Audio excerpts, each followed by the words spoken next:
International women's day. সম্মানিত অতিথিবৃন্দ, ইনস্টিটিউটের ফেলো এবং অ্যাসোসিয়েট সদস্যবৃন্দ, ছাত্রছাত্রীবৃন্দ, প্রিন্ট ও ইলেকট্রনিক মিডিয়া হতে আগত সাংবাদিকবৃন্দ, আসসালামু আলাইকুম ও শুভ সন্ধ্যা। আইসিএমএবি আয়োজিত আন্তর্জাতিক নারী দিবস 2021-এ আপনাদের উপস্থিতিকে স্বাগত জানাচ্ছি আমি নাইমা পারভিন চৌধুরী, এসিএমএ, এবং আমি মুজিদুন্নেসা, এসিএমএ। আজকের অনুষ্ঠানে প্রধান অতিথি হিসেবে উপস্থিত আছেন জনাব জুয়েনা আজিজ, মুখ্য সমন্বয়ক, এসডিজিএস, প্রধানমন্ত্রীর কার্যালয়। বিশেষ অতিথি হিসেবে উপস্থিত আছেন জনাব মুসাম্মদ আসিয়া খাতুন, সচিব, বাংলাদেশ সরকারি কর্ম কমিশন। বিশেষ অতিথি হিসেবে আরও উপস্থিত আছেন জনাব AKM Delwar Hossain, FCMA, president, SAFA. সভাপতি হিসেবে উপস্থিত আছেন জনাব Abu Bakar Siddique, FCMA, president, ICMAB. সম্মানিত প্রেসিডেন্ট জনাব আবু বকর সিদ্দিক, এফসিএমএকে অনুরোধ করছি ভাইস প্রেসিডেন্ট, সেক্রেটারি সহ অন্যান্য অতিথিবৃন্দকে নিয়ে মঞ্চে আসন গ্রহণ করার জন্য। প্রথমে সম্মানিত অতিথিবৃন্দকে ফুলের তোড়া দিয়ে বরণ করার জন্য।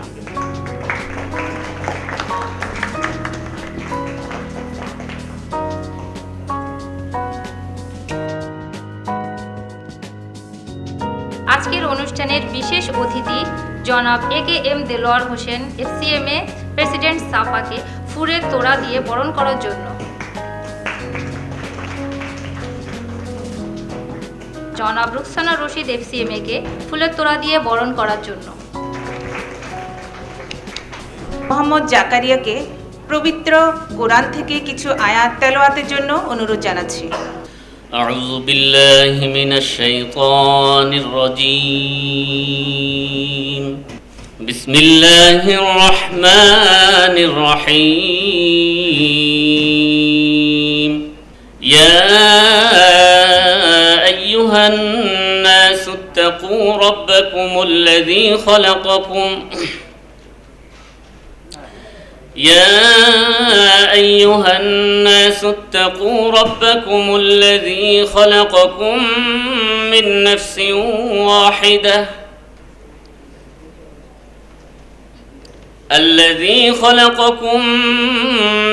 نفس واحدة وخلق منها زوجها وبث منهما رجالا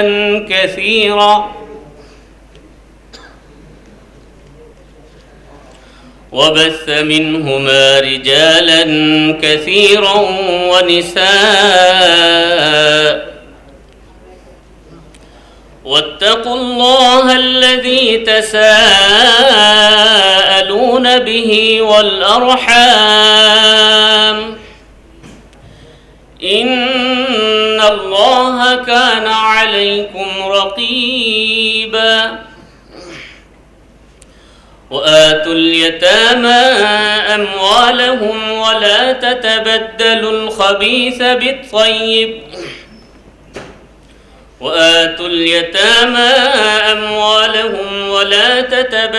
الخبيث بالطيب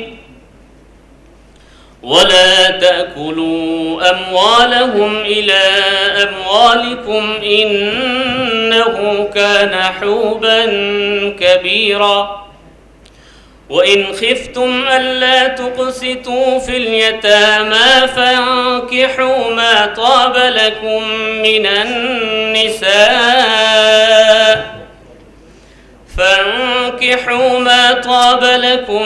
من النساء مثنى وثلاث ورباع فإن خفتم ألا تعدلوا فواحدة أو ما ملكت أيمانكم ذلك أدنى ألا تعولوا صدق الله العظيم সূরা নিসা মদিনায় অবতীর্ণ, আয়াত 1 থেকে 3 অনুবাদ হচ্ছে। মহান আল্লাহ তাআলা ইরশাদ করেন যে হে মানব মণ্ডলী, তোমরা তোমাদের মহান প্রতিপালক আল্লাহ তাআলাকেই ভয় করো, যিনি তোমাদেরকে এক ব্যক্তি হইতে সৃষ্টি করিয়াছেন ও যিনি তাহা হইতে তাহার স্ত্রীকে সৃষ্টি করিয়াছেন, যিনি তাহাদের দুজন হইতে বহু নর নারী সরাইয়া দিয়েছেন। অতএব তোমরা আল্লাহ তাআলাকেই ভয় করো, যাহার নামে তোমরা একে অপরের নিকট যাত্রা করো, এবং সতর্ক থাকিও জ্ঞাতি বন্ধন সম্পর্কে। নিশ্চয়ই মহান আল্লাহ তাআলা তোমাদের উপর সূক্ষ্ম তীক্ষ্ণ দৃষ্টি রাখেন। এবং ইয়াতিমদের সম্পর্কে এবং ইয়াতিমদেরকে তাহাদের ধন সম্পদ সমর্পণ করিয়া দিবে, এবং ভালো সঙ্গে মন্দ বদল করিবে না। তোমাদের সম্পদের সঙ্গে তাহাদের সম্পদ মিশাইয়া গ্রাস করিও না, ইহা নিশ্চয়ই মহাপাপ।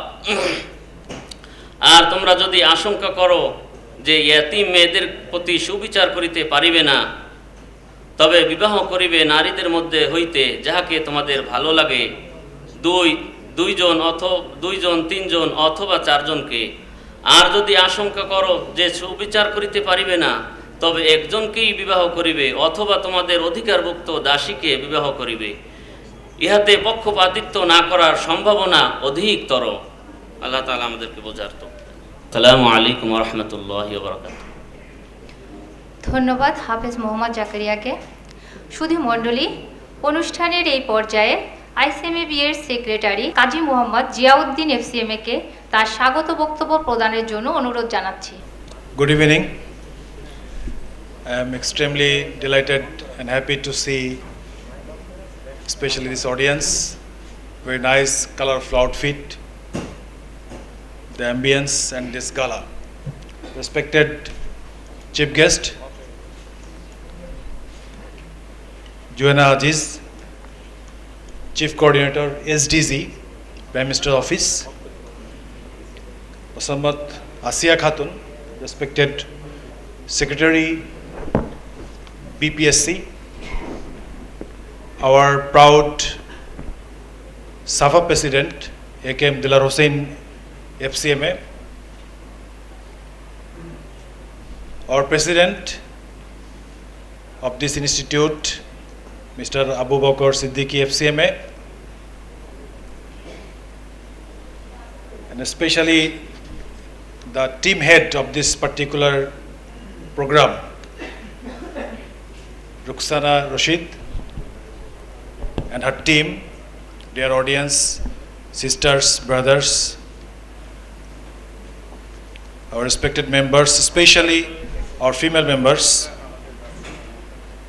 and lastly my son and his mom, and they were waiting to hear my speech from that side. So it's a very lucky moment for all of us, because everybody we are complete, because we have a mother, we have a sister, we have wife and daughters. That's why we all are complete. You think without this, are we anybody here really complete? The answer is no. Okay, with this very my emotional comment, I want to start. যদি একটু পিছনে ফিরে তাকাই যে এই দিবস আসলে কবে থেকে শুরু হয়েছে, এর ইতিহাসই বাকি, উদ্দেশ্য বাকি, আমাদের দেশের কনটেক্সটটা কোন অবস্থায় আছে, গ্লোবাল কনটেক্সটটা কোন অবস্থায় আছে, ইসলামের সম্পর্কে কি বলে, আমাদের ICMAB-র এই যে একটা ইনস্টিটিউট, এখানে আমাদের মেয়েদের অবস্থান বা আমাদের সিস্টার্স ম্যাডাম যারা আছেন তাদের অবস্থানটাই বা কি, তারা কি করছেন বা কী অবস্থা, যদি এইভাবে একটু আমরা আলোচনার দিকে যাই। শুরুতেই বলবো যে আসলে 1800 দশকের দিকে খুব ভয়াবহ অবস্থা ছিল। যতটুকু আমি কোনো ইতিহাসের ছাত্র নই, 1800 সালের দিকে খুব ভয়াবহ অবস্থা ছিল নারীদের অবস্থান। আসলে স্লেভারি বা খুব মানে অত্যাচারিত যে আইডেন্টিটি সেটাই ছিল। 1919 শতকের শুরুর দিকে আস্তে আস্তে এটা আসলে আপনার উন্নয়ন ঘটে, এবং আমরা দেখি যে সোশ্যাল যে মুভমেন্টগুলো আমেরিকাতে হয়, রাশিয়াতে হয়, কমিউনিস্ট পার্টির আন্ডারে যে মুভমেন্টগুলো হয়, সেখান থেকেই আস্তে আস্তে এই ডে বা এই ইতিহাস, নারীদের অধিকার আদায়, নারীদের সমান সব কিছু যে একটা রাইটস, তার যে ফ্রিডম, তার যে ডিসিশন মেকিং, এই বিষয়গুলো শুরু হয়।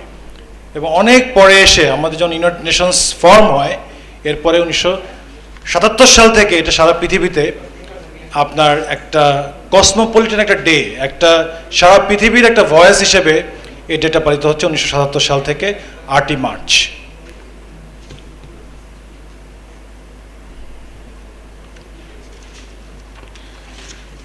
এবছরের থিমটা হচ্ছে women in leadership and we want equal future in this pandemic. আমরা প্যান্ডেমিকের সময়ে নারীর যে নেতৃত্ব, সেটি সমান অধিকার চাই যদি আমি বলি তাহলে ভুল হবে। Already they are playing excellent in the front line. আপনি দেখেন প্রত্যেকটা টিকা কারা দিচ্ছে, আপনার প্রত্যেকটা ফ্রন্ট লাইনে ডক্টরস কারা সারা পৃথিবীতে আপনি দেখবেন। আমরা যে কোনো মুভি যদি দেখি, আপনার মিডল ইস্টের যদি কোনো মুভি দেখি, প্যালেস্টাইন বা অন্যান্য দেশের যেখানে বম্বিং হয় বা সেই হাসপাতালগুলোতে কারা কাজ করছে, women, the doctors, the nurses, the leaders. So এখানে তাদেরকে আপনার উই ওয়ান্ট ইন ফিউচার, হ্যাঁ ফিউচারে আমরা আরও এক্সিলারেট করব, বাট তাদের অবস্থানটা কিন্তু অত্যন্ত পরিষ্কার লাস্ট 20-30 ইয়ার্স। সো আমরা এমন একটা অবস্থায় দাঁড়িয়ে আছি, আই এম প্রিটি শিওর যে এখানে আমরা যারা আছি কেউই কখনোই চিন্তা করি না যে ও ওমেন আমি মেন, এভাবে চিন্তা করি না। All we are human being and our role is always very equal. Sometimes women can surpasses me, sometimes women can surpasses vice versa. That's different thing.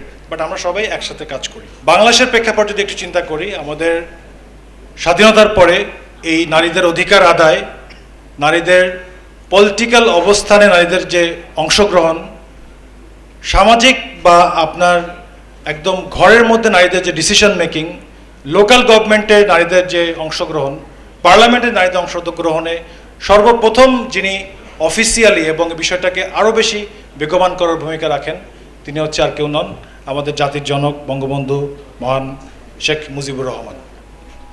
তার যে দূরদর্শী নেতৃত্ব এবং তার যে শুরু করে যাওয়া, তার হাত ধরে আজকে আমাদের সুযোগ্যা মাননীয় প্রধানমন্ত্রী শেখ হাসিনা অত্যন্ত দৃঢ়তার সাথে এবং ডাইনামিক লিডারশিপের মধ্য দিয়ে আমরা কিন্তু দেশকে এগিয়ে নিয়ে যাচ্ছি। এবং আজকে তিনি অনুষ্ঠানে যথার্থই বলেছেন, আমি যে কথাটা আগে বলছিলাম, তিনি যথার্থই বলেছেন যে নারীদেরকে যোগ্যতা অর্জনের মধ্য দিয়ে তাদেরকে অধিকার আদায় করতে হবে। আসলে এখন যোগ্যতা অর্জনের সময়, অলরেডি প্ল্যাটফর্ম বহু আগেই তৈরি হয়ে গেছে। আগের মতো সেই দিন নাই যে আপনি নারীদের যে কোনো কাজে, চিন্তায়, মননে, মেধায় বা কোনো অংশগ্রহণে আপনি বাধা দান করবেন। এটা অনেক আগেই এই অবস্থা আমরা পার করে আসছি। এখন হচ্ছে একসাথে যে যার জায়গায় আমরা যোগ্যতা অর্জন করব, সেই কথাটি আজকে মাননীয় প্রধানমন্ত্রী তার যে নারী দিবসের যে অনুষ্ঠান সেখানে তিনি বলেছেন।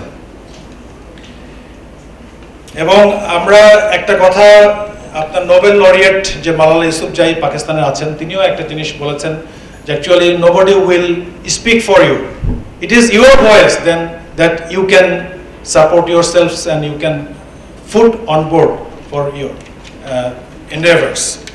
আমরা ওমেন এম্পাওয়ারমেন্ট বা ওমেন রাইটস বলতে যে বিষয়গুলো বুঝি, আমি খুব সংক্ষেপে শেষ করে দিব।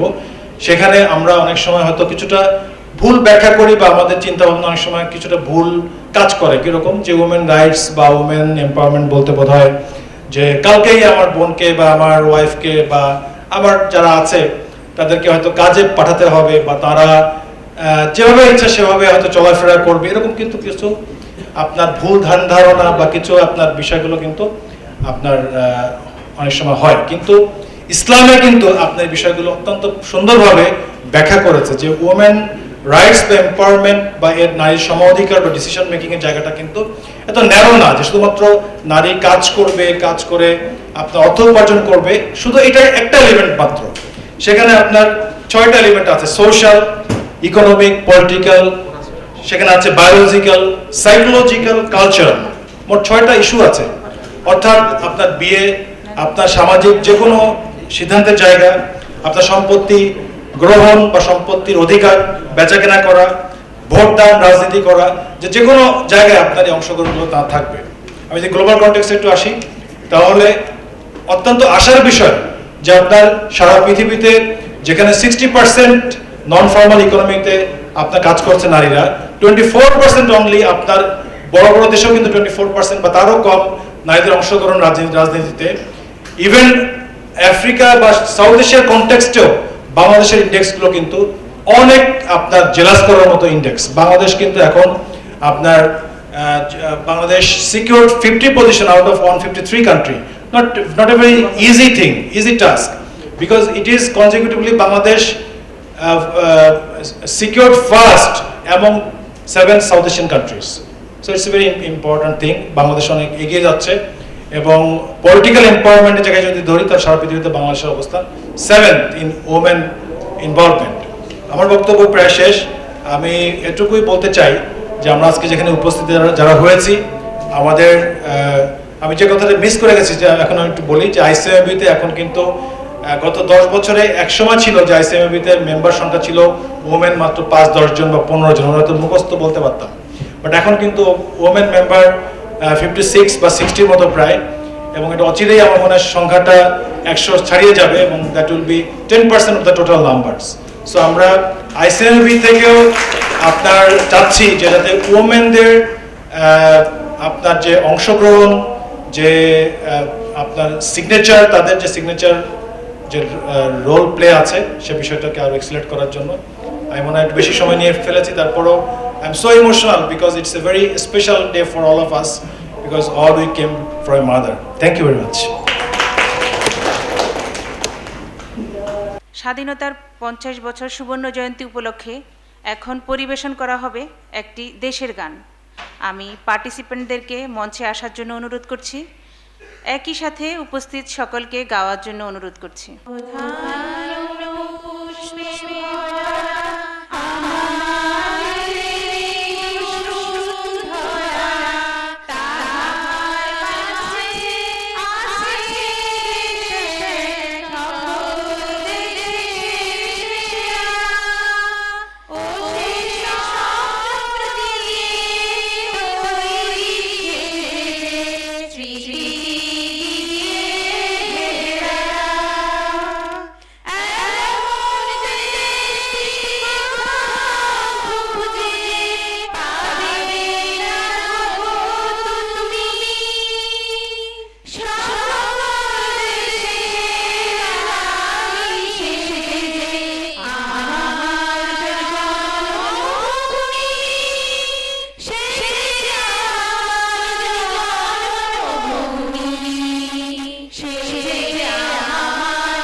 অনুষ্ঠানের এই পর্যায়ে আমি ইনস্টিটিউটের সভাপতি জনাব আবু বকর সিদ্দিক FCMA-কে তার বক্তব্য উপস্থাপনের জন্য বিনীত অনুরোধ করছি।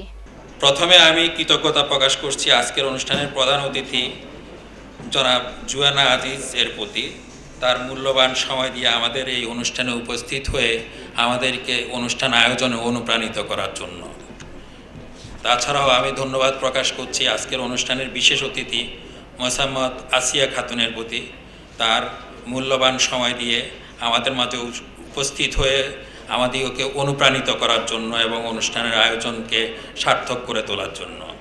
তাছাড়াও আমি ধন্যবাদ প্রকাশ করছি জনাব KM দেলোয়ার হোসেন FCM এর প্রতি, আমাদের অনুষ্ঠানে তার মূল্যবান সময় দিয়ে উপস্থিত থাকার জন্য।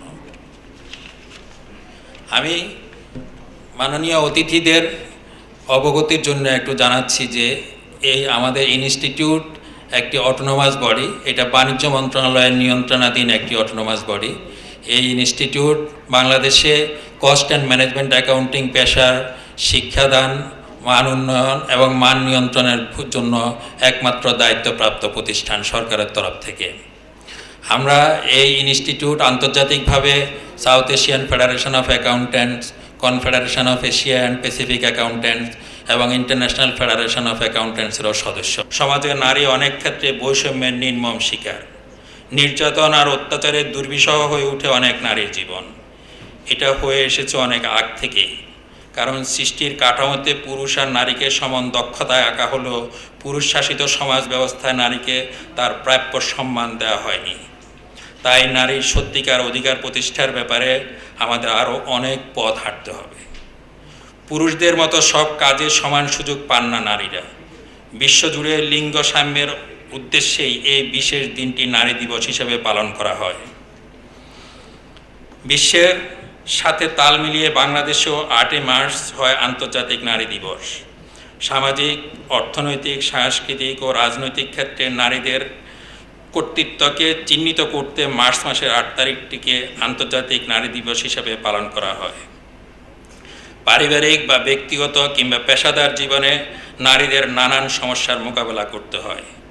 এই দিন পালনের মধ্য দিয়ে এই বিষয়টিকেও সকলের সামনে তুলে ধরে সচেতনতা প্রসারের চেষ্টা চালানো হয়ে থাকে। আন্তর্জাতিক নারী দিবস 2001-এর প্রতিপাদ্য বিষয় হলো করোনাকালে নারী নেতৃত্ব, গড়বে নতুন সমতার বিশ্ব। সিদ্ধান্ত গ্রহণ প্রক্রিয়া, বিশেষত নীতি নির্ধারণে যাতে নারীরা সমান অংশীদার হতে পারেন, তাই এই থিমের মাধ্যমে প্রকাশ্যে আনা হয়েছে। শুধু তাই নয়, পরিস্থিতির চাহিদা অনুযায়ী করোনা মহামারী থেকে পুনরুদ্ধারের জন্য নারীদের চেষ্টাকে সকলের সামনে তুলে ধরাও এই থিমের অন্যতম উদ্দেশ্য।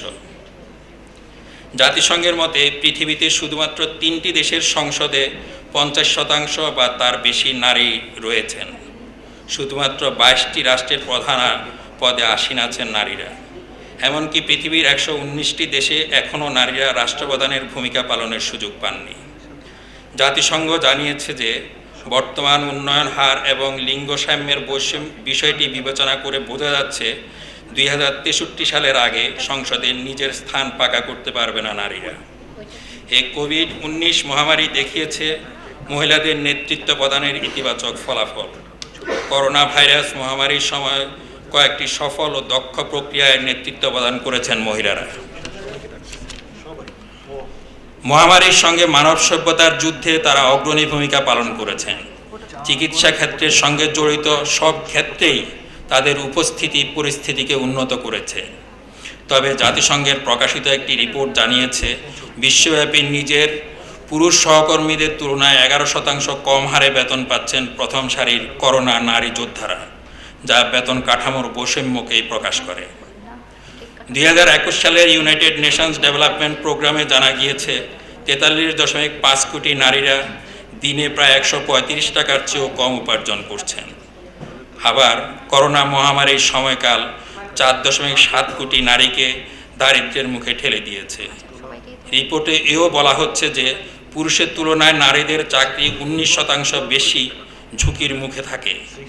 শুধু তাই নয়, ওয়ার্ল্ড ইকোনমিক ফোরাম অনুযায়ী চিকিৎসা ক্ষেত্রে 70% নারীরা কাজ করলেও শুধুমাত্র 24.7% স্বাস্থ্যমন্ত্রী একজন নারী। এই নারী দিবস উদযাপনের পেছনে রয়েছে নারী শ্রমিকদের অধিকার আদায়ের সংগ্রামের ইতিহাস। 1857 খ্রিস্টাব্দে মজুরি বৈষম্য, কর্মঘণ্টা নির্দিষ্ট করা, কাজের অমানবিক পরিবেশের বিরুদ্ধে প্রতিবাদ জানাতে মার্কিন যুক্তরাষ্ট্রের নিউ ইয়র্কের রাস্তায় নেমেছিলেন সুতা কারখানার নারী শ্রমিকরা। কিন্তু আজ একবিংশ শতাব্দীতে এসেও কি আমরা এর পরিবর্তন দেখতে পেয়েছি? আসলে প্রতিদিন আমরা প্রত্যেক মানুষকে যদি তার কাজের জন্য যোগ্য সম্মান দিতে পারি, তাহলে একদিনের জন্য বাণিজ্যিক উদ্দেশ্যে সৃষ্টি করা এই দিবসটির কোনো প্রয়োজনই থাকবে না। আন্তর্জাতিক নারী দিবসের মধ্য দিয়ে নারীত্বের উৎসব পালিত হয়। জাতি, ধর্ম, ভাষা, সংস্কৃতি, অর্থনীতি বা রাজনীতিক ভেদাভেদ ভুলে মহিলাদের কর্তৃত্বকে স্বীকৃতি জানানোর জন্য এই দিনটি পালিত হয়। এই দিন প্রত্যেককে নারী অধিকার, লিঙ্গ সমতা সম্পর্কে সচেতন করে তোলা হয়। পাশাপাশি মহিলাদের সমান অধিকার লড়াই জোরদার করা এই দিনটি পালনের অন্যতম উদ্দেশ্য। আসুন আমরা সকলে নারীদের সম অধিকারের জন্য নিজ নিজ অবস্থান থেকে ভূমিকা পালন করি। ধন্যবাদ সকলকে আমার বক্তব্য শোনার জন্য। ধন্যবাদ স্যার, আজকে নারী দিবসে আপনার মূল্যবান বক্তব্য প্রদান করার জন্য। এই বিশ্বে যত ফুটিয়াছে ফুল, ফলিয়াছে যত ফল, নারী দিল তাতে রূপ, রস, মধু, গন্ধ, সুর্নিমল। সম্মানিত সদস্যবৃন্দ, আজকের প্রতিপাদ্য বিষয় করোনাকালে নারী নেতৃত্ব, গর্বে নতুন সমতার বিশ্ব। এর প্রবন্ধ উপস্থাপন করার জন্য জনাব রুকসানা রশিদ FCMA-কে বিনীত অনুরোধ জানাচ্ছি। ছাত্রছাত্রী ভাই ও বোনেরা এবং উপস্থিত সম্মানিত আমন্ত্রিত সুধীবৃন্দ, হ্যাপি ইন্টারন্যাশনাল উইমেন্স ডে। ইসলাম নারীদের সর্বোচ্চ মর্যাদা দিয়েছে, আমরা সবাই জানি। মায়ের পায়ের নিচে সন্তানের বেহেশত। নারীর অধিকার ও মর্যাদা লাভের ক্ষেত্রে আন্তর্জাতিক নারী দিবসের গুরুত্ব অপরিসীম।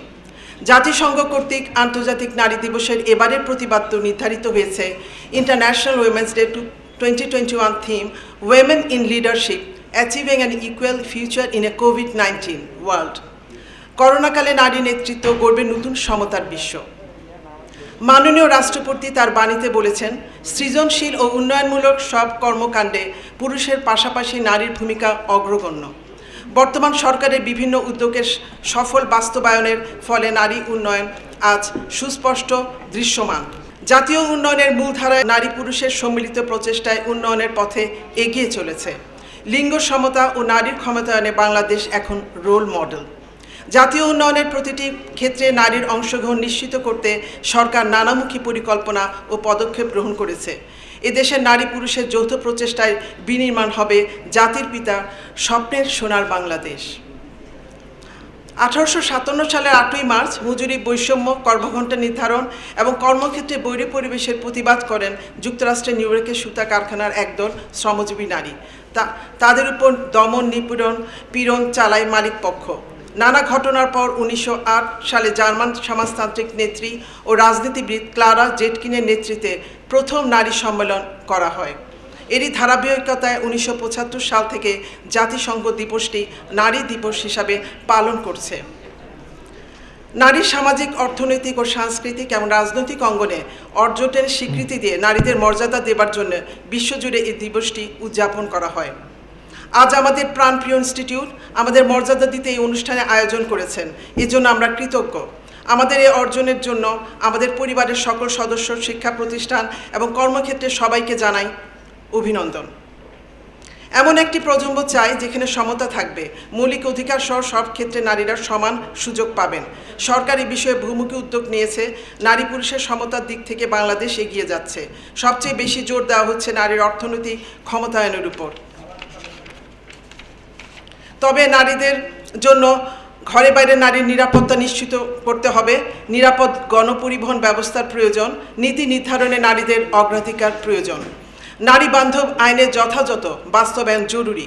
কর্মক্ষেত্রে বৈষম্য দূরীকরণ, মজুরি নির্ধারণে বৈষম্য দূরীকরণ, কার্যক্ষেত্রে যথাযথ স্বীকৃতি, জনসংখ্যা অনুপাতে নারীর রাজনৈতিক ক্ষমতায়ন, নারী নির্যাতনের দ্রুত বিচার। নারীর অনানুষ্ঠানিক কাজের অর্থনৈতিক মূল্যায়ন প্রয়োজন। কর্মস্থলে কর্মসহায়ক পরিবেশ প্রয়োজন। যদিও অনেক প্রতিষ্ঠানে করোনাকালে শুরু হয়েছে ঘর থেকে অফিস করার সুযোগ। ডে কেয়ার সেন্টার কর্মক্ষেত্রে প্রতিষ্ঠা প্রয়োজন। ম্যাটারনিটি লিভ বাড়ানো দরকার। চাকরিজীবী মহিলাদের বাসস্থানের ব্যবস্থাকরণ। মেয়েরা লেখাপড়া, খেলাধুলা এবং সাংস্কৃতিক অঙ্গনে এগিয়ে যাচ্ছে। বিভিন্ন সেক্টরে বিভিন্ন পেশায় মেয়েরা সরকারি বেসরকারি সহ সকল কর্মক্ষেত্রে নারীরা দক্ষতা এবং যোগ্যতার সাথে কাজ করছে।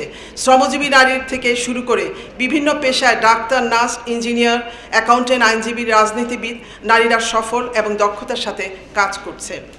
নারী উদ্যোক্তারা কিন্তু পিছিয়ে নেই। অনেক বাধা বিপত্তি পেরিয়ে তারা তাদের দক্ষতা এবং সৃজনশীলতা দিয়ে তাদের অবস্থানকে সুদৃঢ় করেছে এবং অন্যদের কর্মসংস্থানের সুযোগ করে দিয়েছে। নারী স্বাস্থ্যকর্মী এবং প্রতিরক্ষা কর্মীরা ঝুঁকি নিয়ে দক্ষতার সাথে কাজ করছে। বাংলাদেশের রপ্তানি আয়ের সিংহভাগ আসে তৈরি পোশাক খাত থেকে। এই পোশাক তৈরি খাতে নারী শ্রমিকের অবদানই বেশি। অত্যন্ত চমৎকার পরিবেশে আমাদের আইসিএমএতে মেয়েরা শিক্ষা গ্রহণ করছে। বিভিন্ন সেক্টরে সিএমএ প্রফেশনাল মেয়েরা ইতিমধ্যে দক্ষতার ছাপ রেখেছে। তবে বর্তমানে 1419 জন সদস্যের মধ্যে নারী সদস্য মাত্র 62 জন। মেয়েদেরকে আরও সিএমএ প্রফেশনে এগিয়ে আসার জন্য উৎসাহিত এবং অনুপ্রাণিত করতে হবে। দেশের উন্নয়নে সিএমএ প্রফেশন নারীদের অবদান অনস্বীকার্য। দেশের উন্নয়নে সিএমএ পেশায় মেয়েদের আরও বেশি নিয়োগের ব্যবস্থা করা প্রয়োজন। আংশিক সমাপ্ত সিএমএ কোর্স সম্পূর্ণ মেয়েদের সাপোর্ট দিতে হবে। মেয়েদের জন্য আরও স্কলারশিপের ব্যবস্থা করা প্রয়োজন। অত্যন্ত আনন্দের বিষয়, বিভিন্ন সেক্টরে কস্ট অডিট বাধ্যতামূলক করার সিদ্ধান্ত বাস্তবায়নের উদ্যোগ বাণিজ্য মন্ত্রণালয় নিয়েছে।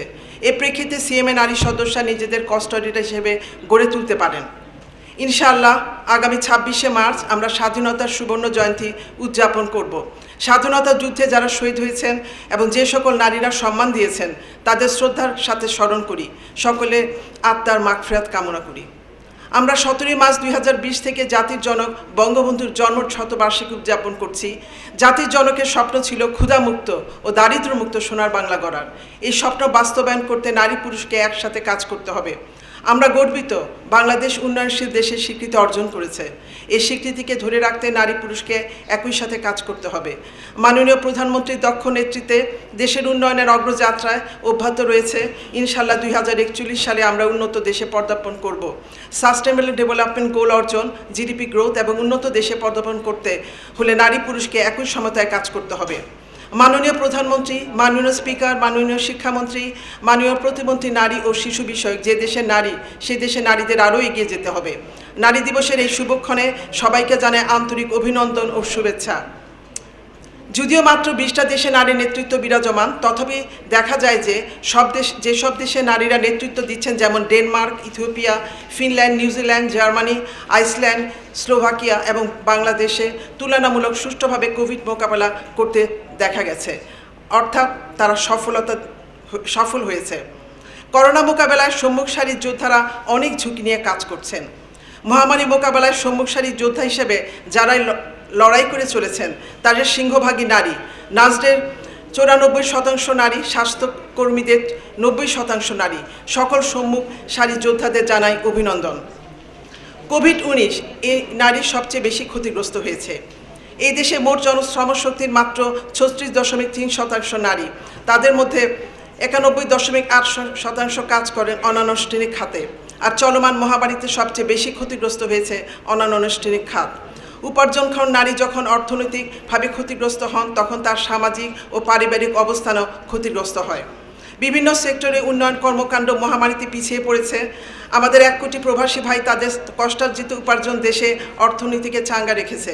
এই করোনা কালেও তারা রেকর্ড পরিমাণ বৈদেশিক মুদ্রা পাঠাচ্ছেন। বিশ্বের পিছিয়ে পড়া অর্থনৈতিক উন্নয়নে সচল করতে হলে নারী পুরুষকে একসাথে কাজ করতে হবে।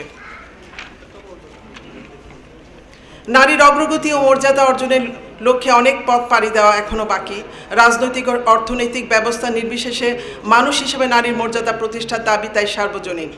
নারী সমাজের অগ্রগতির বিভিন্ন সূচকে ক্রমান্বয়ে যে সাফল্য অর্জন করে চলেছে, কোভিড-19 মহামারীর কারণে সেই ধারাবাহিকতা বাধাগ্রস্ত হয়েছে। বাংলাদেশের নারীর ক্ষমতায়ন ও মানব উন্নয়নের সূচক বহির্বিশ্বে প্রশংসিত। জেন্ডার গ্যাপ কমানোর ক্ষেত্রে বাংলাদেশ দক্ষিণ এশিয়ার দেশগুলির মধ্যে সবচেয়ে এগিয়ে আছে। Global gender gap report 2020 of world economic forum থেকে দেখা যায় বাংলাদেশ র্যাঙ্ক সাউথ এশিয়া রিজিয়নে 1 নম্বর এবং গ্লোবাল র্যাঙ্কিংয়ে 50। আমাদের এই সাফল্যের ধারা অব্যাহত রাখতে হলে চলমান মহামারী মোকাবেলা এবং তার পরের ধাপগুলিতে নীতি নির্ধারণ ও অর্থ বরাদ্দের প্রণোদনার ক্ষেত্রে নারী সমাজকে অগ্রাধিকার দিতে হবে। কর্মসংস্থান হারানো, আয় কমে যাওয়া ইত্যাদি কারণে জীবনযাত্রার মানে যে অবনতি ঘটেছে তার বিরূপ প্রভাব নারীদের উপরই বেশি পড়ার আশঙ্কা রয়েছে। কোভিড-19 মহামারীতে আক্রান্ত বাংলাদেশের নারীর অগ্রগতি ধারাবাহিকতা রক্ষার জন্য নারীকে ইতিবাচক মনোভাব নিয়ে দৃঢ়তার সাথে এগিয়ে যেতে হবে এবং একটি সুখী, সমৃদ্ধ ও গণতান্ত্রিক বিশ্ব গড়ার কাজে পুরুষের সমান অবদান রাখার প্রত্যয় নিয়ে নারীর এগিয়ে চলা আরও দৃঢ়মান হোক, এটাই নারী দিবসের প্রত্যাশা। এই মহামারীতে আমরা অনেককে হারিয়েছি, তাদের আত্মার মাগফিরাত কামনা করি। সকল ক্ষেত্রে স্বাস্থ্যবিধি যেন আমরা মেনে চলি। যারা এখনও টিকা দেওয়ার ব্যাপারে নিবন্ধন করেন নাই তাদের প্রতি অনুরোধ শীঘ্রই নিবন্ধিত হয়ে টিকা নিয়ে নেবেন। মহান আল্লাহর কাছে প্রার্থনা করি যাতে তিনি আমাদের ক্ষমা করেন এবং বিশ্বের মানবকুলকে হেফাজত করেন, আমিন। পরিশেষে আজকের এই অনুষ্ঠান আয়োজনের সাথে যারা সম্পৃক্ত ছিলেন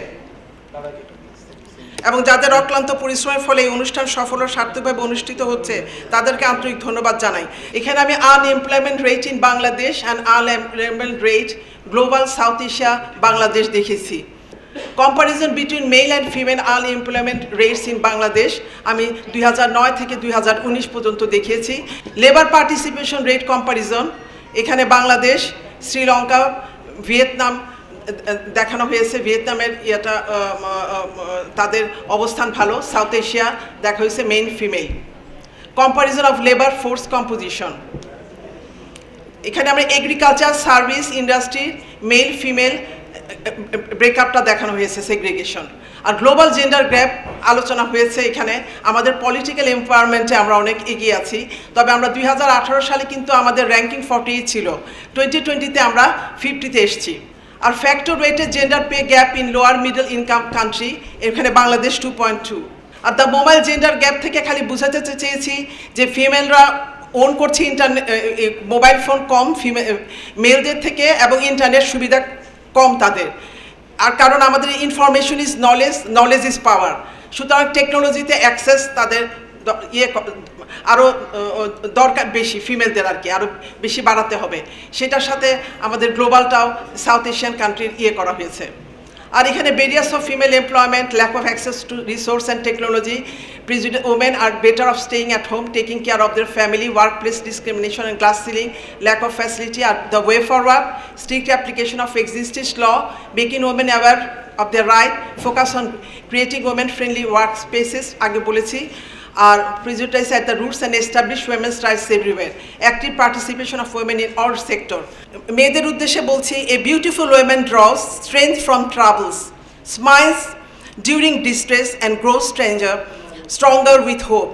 Cheers to all the powerful women and they are out there, you being one of them. Thank you so much. Thank you, patient hearing.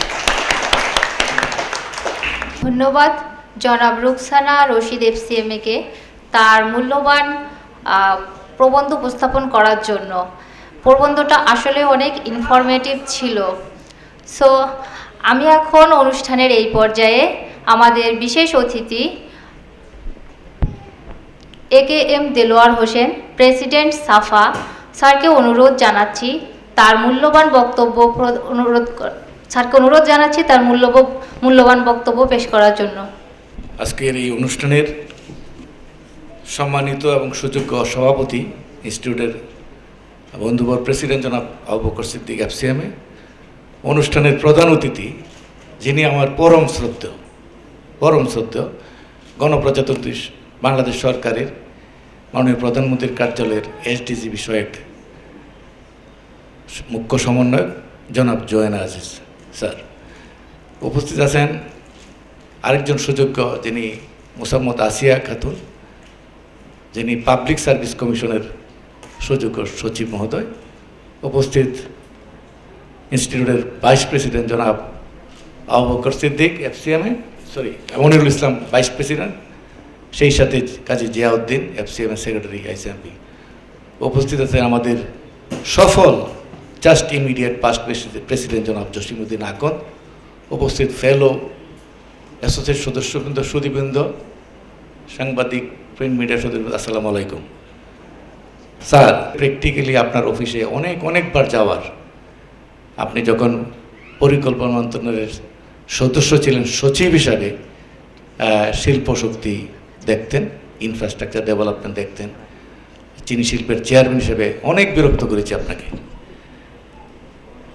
4-5টা acting মিটিংয়ে থাকার সুযোগ হয়েছে, যেখানে আপনি আমার বিশেষ করে চিনি শিল্পের 3টা প্রকল্প, north Bengal sugar mill, Thakurgaon sugar mill এবং কেরু কোম্পানির যেটা 3টা প্রকল্প পাস করার জন্য অনন্য ভূমিকা রেখেছেন। সেই জন্য আমি পরম শ্রদ্ধা জানাই।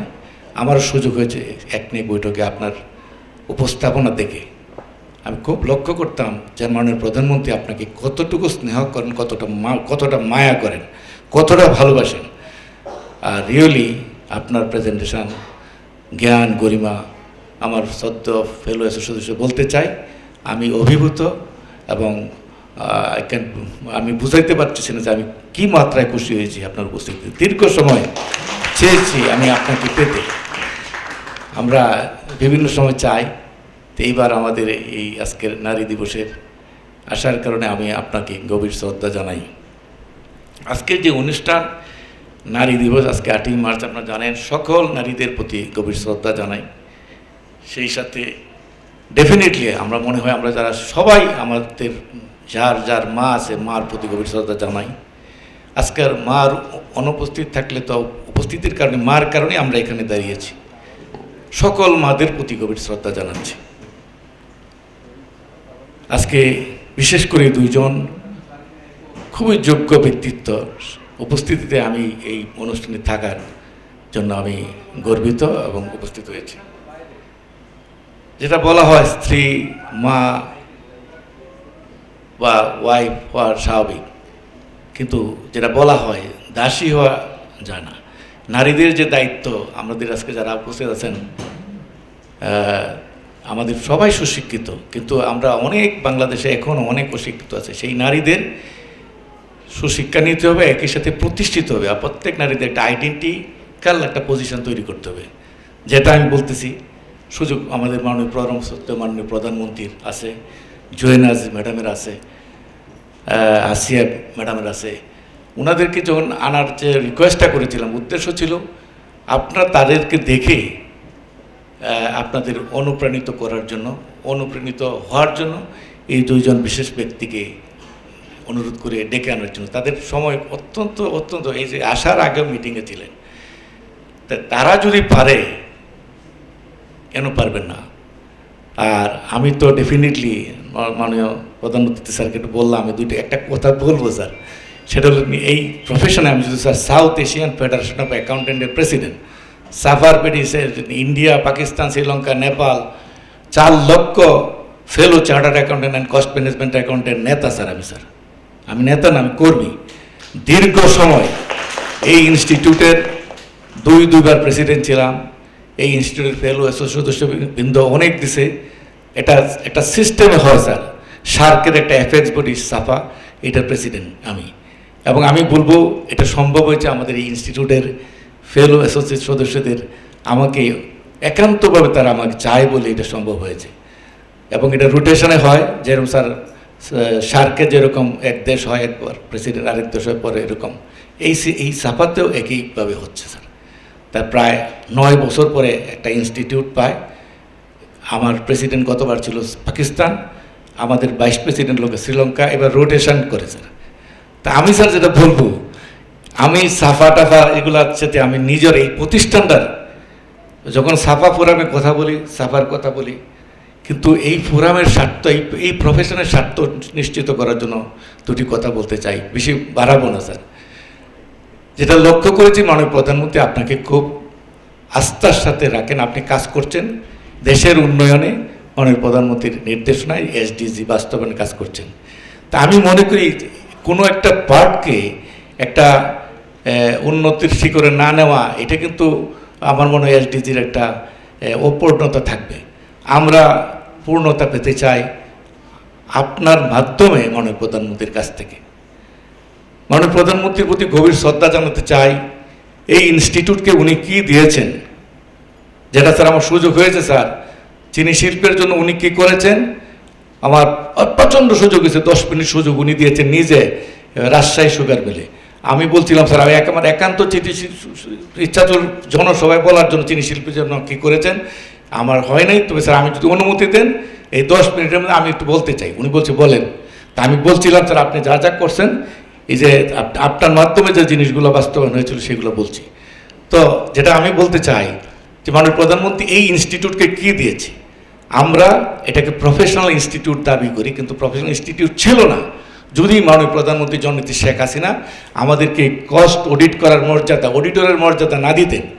উনি 96-2001 সালে যখন ক্ষমতায় ছিলেন তখন রিদেন ফাইন্যান্স মিনিস্টার ছিল Shah M S Kibria sir, ওনার প্রতি গভীর শ্রদ্ধা জানাই। সেই ক্যাবিনেটে আমাদের একটা ইস্যু দিয়েছিল যে আমরা 1994 সালের কোম্পানি অ্যাক্টে ছিল যদি সরকার মনে করে এই আইসিএম এর মেম্বাররা কস্ট অডিট করতে পারবে, সেই মনে করা করতে করতে স্যার 94 থেকে 2001 সাল লাগছে। মাননীয় প্রধানমন্ত্রী 2001 সালে ক্ষমতা হস্তান্তরের আগে এই ইস্যুটা ক্যাবিনেট নিয়ে আমাদের পাশ করে দিয়েছেন। তাহলে আমি স্যার শ্রদ্ধার সঙ্গে মাননীয় প্রধানমন্ত্রী জননেত্রী শেখ হাসিনাকে শ্রদ্ধা জানাই, কিন্তু জানাই দোয়া করি স্যার। একটা আরেকটা স্যার আপনার জেনে থাকবেন, বাপের বড় পুত্র হলকা যদি যে যতই একটু যোগ্য কম হইলে বাপের বড় পুত্রের ধরে না ডাক দেয়, বড় মেয়েকে দিয়ে ডাক দেয়, অমুকের বাপের ডাকো মার ডাকো। বাংলাদেশে চার্টার্ড অ্যাকাউন্টেন্টদের একটা প্রতিষ্ঠা অনেক আগে থেকে হয়েছে। এটা সেই কোম্পানি অ্যাক্টে 1917 সালে আইনে বলছে যে চার্টার্ড অ্যাকাউন্টেন্টরা সাইন করবে, যেটা এটা আমরা পেয়েছি মাননীয় প্রধানমন্ত্রী জননেত্রীর মাধ্যমে 2001 সালে। আসা যাক, মার্কেটে একটা কথা আছে সিএ এরকম আইসিএম এরকম, কিন্তু স্যার এই মাননীয় প্রধানমন্ত্রীকে দিচ্ছে আরেকটা দিচ্ছে 2000 সালে সোনারগাঁতে একটা সাফা কনফারেন্স ছিল, যেখানে আমাদের প্রাক্তন প্রেসিডেন্ট রফিক আহমেদ প্রস্তাব করেছিলেন accounting standard and monitoring board গঠন করতে হবে। সেই দাবির প্রেক্ষিতে আস্তে আস্তে একটা ফিনান্সিয়াল রিপোর্টিং অ্যাক্ট হয়েছে, যেটা সিকিউ মুস্তাক সাহেব যেটা ইমিডিয়েট এফআরসির চেয়ারম্যান ছিলেন। এই সিকিউ মুস্তাক সাহেব যে হলেন সেইটা এফআরসিতে এই আইসিএম এর দাবির প্রেক্ষিতে ফিনান্সিয়াল রিপোর্টিং কাউন্সিল প্রতিষ্ঠিত হয়েছে। সেই ফিনান্সিয়াল রিপোর্টিং কাউন্সিল কে করেছে? এই সরকার মাননীয় প্রধানমন্ত্রী জননেত্রী শেখ হাসিনা করছে। মাননীয় প্রধানমন্ত্রীকে এই জন্যই আমাদের ইনস্টিটিউটের সকল পক্ষ থেকে আপনার মাঝে জানাতে চাই আমরা গভীরভাবে শ্রদ্ধাশীল প্রতি। ফিনান্সিয়াল রিপোর্টিং একটা কী ক্ষমতা দিছে, ওইখানে চার্টার্ড অ্যাকাউন্টেন্ট একজন থাকবে, ওই বোর্ডের কস্ট অ্যান্ড ম্যানেজমেন্ট অ্যাকাউন্ট থাকবে, চার্টার্ড অ্যাকাউন্ট প্রেসিডেন্ট থাকবে, কস্ট অ্যান্ড ম্যানেজমেন্ট অ্যাকাউন্টেন্ট থাকবে। এখন আজকে আমরা বুক দরপে কথা বলতে পারি, চার্টার্ড অ্যাকাউন্টেন্ট যেখানে থাকে কস্ট অ্যান্ড ম্যানেজমেন্ট থাকে। আপনাদেরকে এই দুজনকে এই জিনিসটাই দিতে চাই, আমরা এর পার আছি ইন অল রেসপেক্ট। এখন নির্ভর করছে আজকে যখনই সুযোগ আসে কোনো একটা নাম কোনো অ্যাকাউন্টেন্সি জব আসলে আমরা দৌড় দেয়া চার্টার্ড অ্যাকাউন্টেন্টের কাছে যাই। কেন চাই? এটা বাপের বড় ফুত, অনেস্টলি বলতে চাই। আমরা স্যার ছোটো ফুতে যে ভালো কাজ করতে পারে, ভালো রোল প্লে করতে পারি, আমরা জানাইতে পারি। আজকে এই জন্য দুজনের উপস্থিতি কিন্তু মূলত এইটাই আপনার মধ্যে জানাতে চাই। এই প্রফেশনে যারা কাজ করছে তারা এক্সট্রা কাজী মোহাম্মদ জিয়াউদ্দিন স্যার আপনার ক্যাডারের সেগুলোকে কাস্টমসের এডিশনাল কমিশনার কাস্টমসের একজন আমাদের সরকারের লেভেলেও কাজ করছে স্যার, ব্রিলিয়েন্ট। এবং আমি বলবো আমাদের যোগ্যতা বিচার করে আপনারা আমাদেরকে দায়িত্ব দিবেন। এইটা আজকে আমি বলবো স্যার, বিনয়ের সঙ্গে বলবো, আপনার কাছে কিছু চাওয়া না, মাননীয় প্রধানমন্ত্রীর কাছ থেকে ওনাকে জানানো যে একটা প্রফেশন আছে যারা আপনাকে শ্রদ্ধা করে স্মরণ করে। আজকে বলতে চাই স্যার, এই ইনস্টিটিউটের ফেলো অ্যাসোসিয়েট 15,000 ছাত্রছাত্রী আছে, এর মধ্যে 3,000-এর মতো মেয়ে সদস্য, মেয়ে ফ্যামিলি, তাদেরকে এগিয়ে আনতে চাই স্যার, এবং এই প্রফেশনকে প্রতিষ্ঠিত করতে চাই। আর ব্যক্তির নিজের জন্য কিচ্ছু না স্যার। যে যিনি মাননীয় প্রধানমন্ত্রী চায় দেশটাকে এগিয়ে নিতে, সবাইকে একসাথে আগাতে হবে। আমি আপনার প্রতি অনেক আস্থাশীল, বিশ্বাসী। আমি কারণ সুযোগ হয়েছে অনেকবার বিরক্ত করার আপনার অফিসে যাওয়ার, সেই জন্য জানি আপনি ধীর স্থির, সৎ, নিষ্ঠাবান। শুধু মাননীয় প্রধানমন্ত্রীকে জানানোর জন্য, শুধু তাই না, আমরা আপনার কোঅর্ডিনেশনের মাধ্যমে বঙ্গবন্ধু কনভেনশন সেন্টারে যখন সুযোগ আসবে, পরিবেশ সুন্দর হবে, মাননীয় প্রধানমন্ত্রীকে দাওয়াত দিতে চাই, যেটা আপনি দায়িত্ব নিয়ে যদি আমাকে দেন, আমি নিশ্চিত করতে পারি আপনারা মাননীয় প্রধানমন্ত্রীর প্রোগ্রাম মানিত ক্লাস 1 প্রোগ্রামে, আমি বলবো ক্লাস 1-এর উপর যদি কিছু হয় সেটা আমরা করতে পারবো। কারণ আপনাদের সব ডিজিএফআই, এনএসআই সকল শ্রেণীর লোকজন থাকবে, কীভাবে আমরা অর্গানাইজ করতেছি খবর কিন্তু আমরা মোবাইলে থাকবে।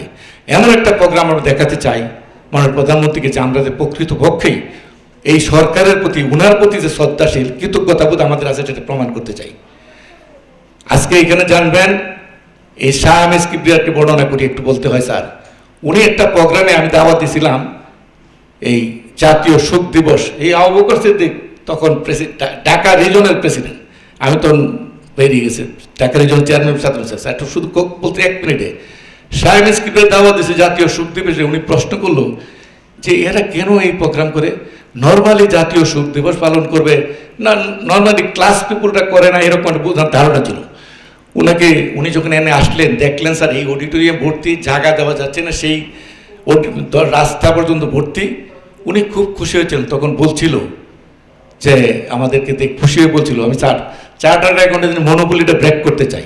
উনি বলে মনোপলি ব্রেক করা হবে ইনশাল্লাহ।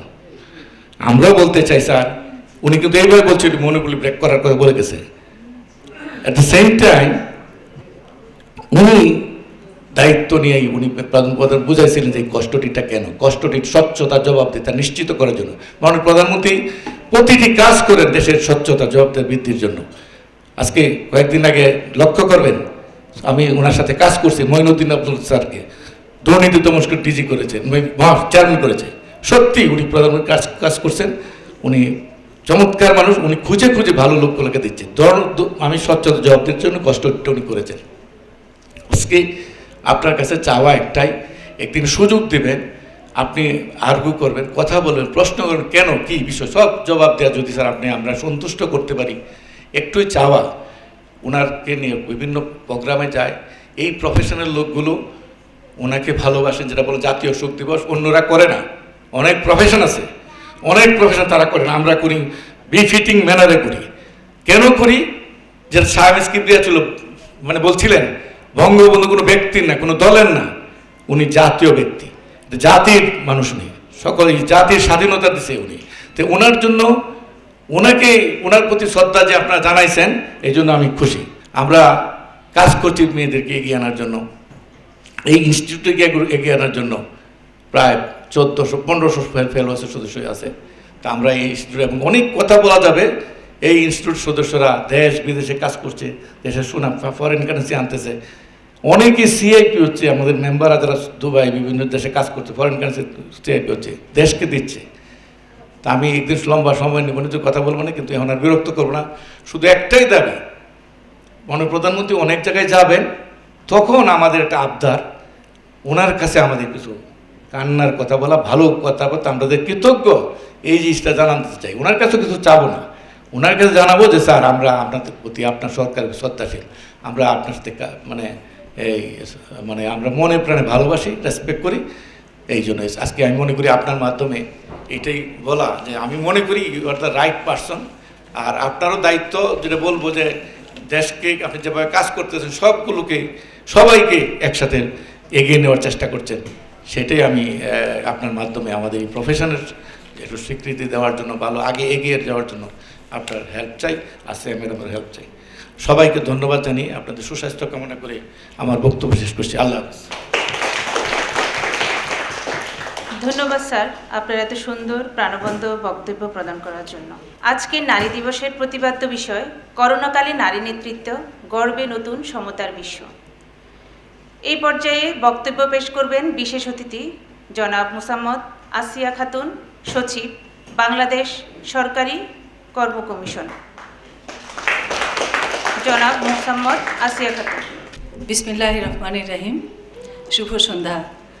ICMAB কর্তৃক আয়োজিত করোনাকালে নারী নেতৃত্ব, গড়বে নতুন সমতার বিশ্ব শীর্ষক আলোচনা অনুষ্ঠানের সম্মানিত সভাপতি, মাননীয় প্রধান অতিথি, বিশেষ অতিথি এবং এই ICM-এর যে বিভিন্ন পর্যায়ের গুণী সদস্যরা রয়েছেন, সকলকে আসসালামু আলাইকুম।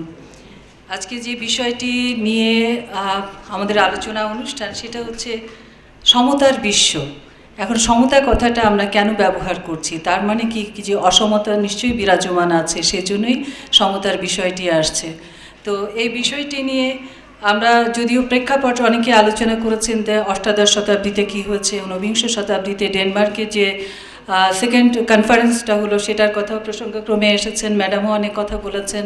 আমি খালি কয়েকটি বিষয় উল্লেখ করব। সেটি হচ্ছে 1 নম্বর বিষয় যে all over the world women enjoy less status than man. এখন এটা কেন?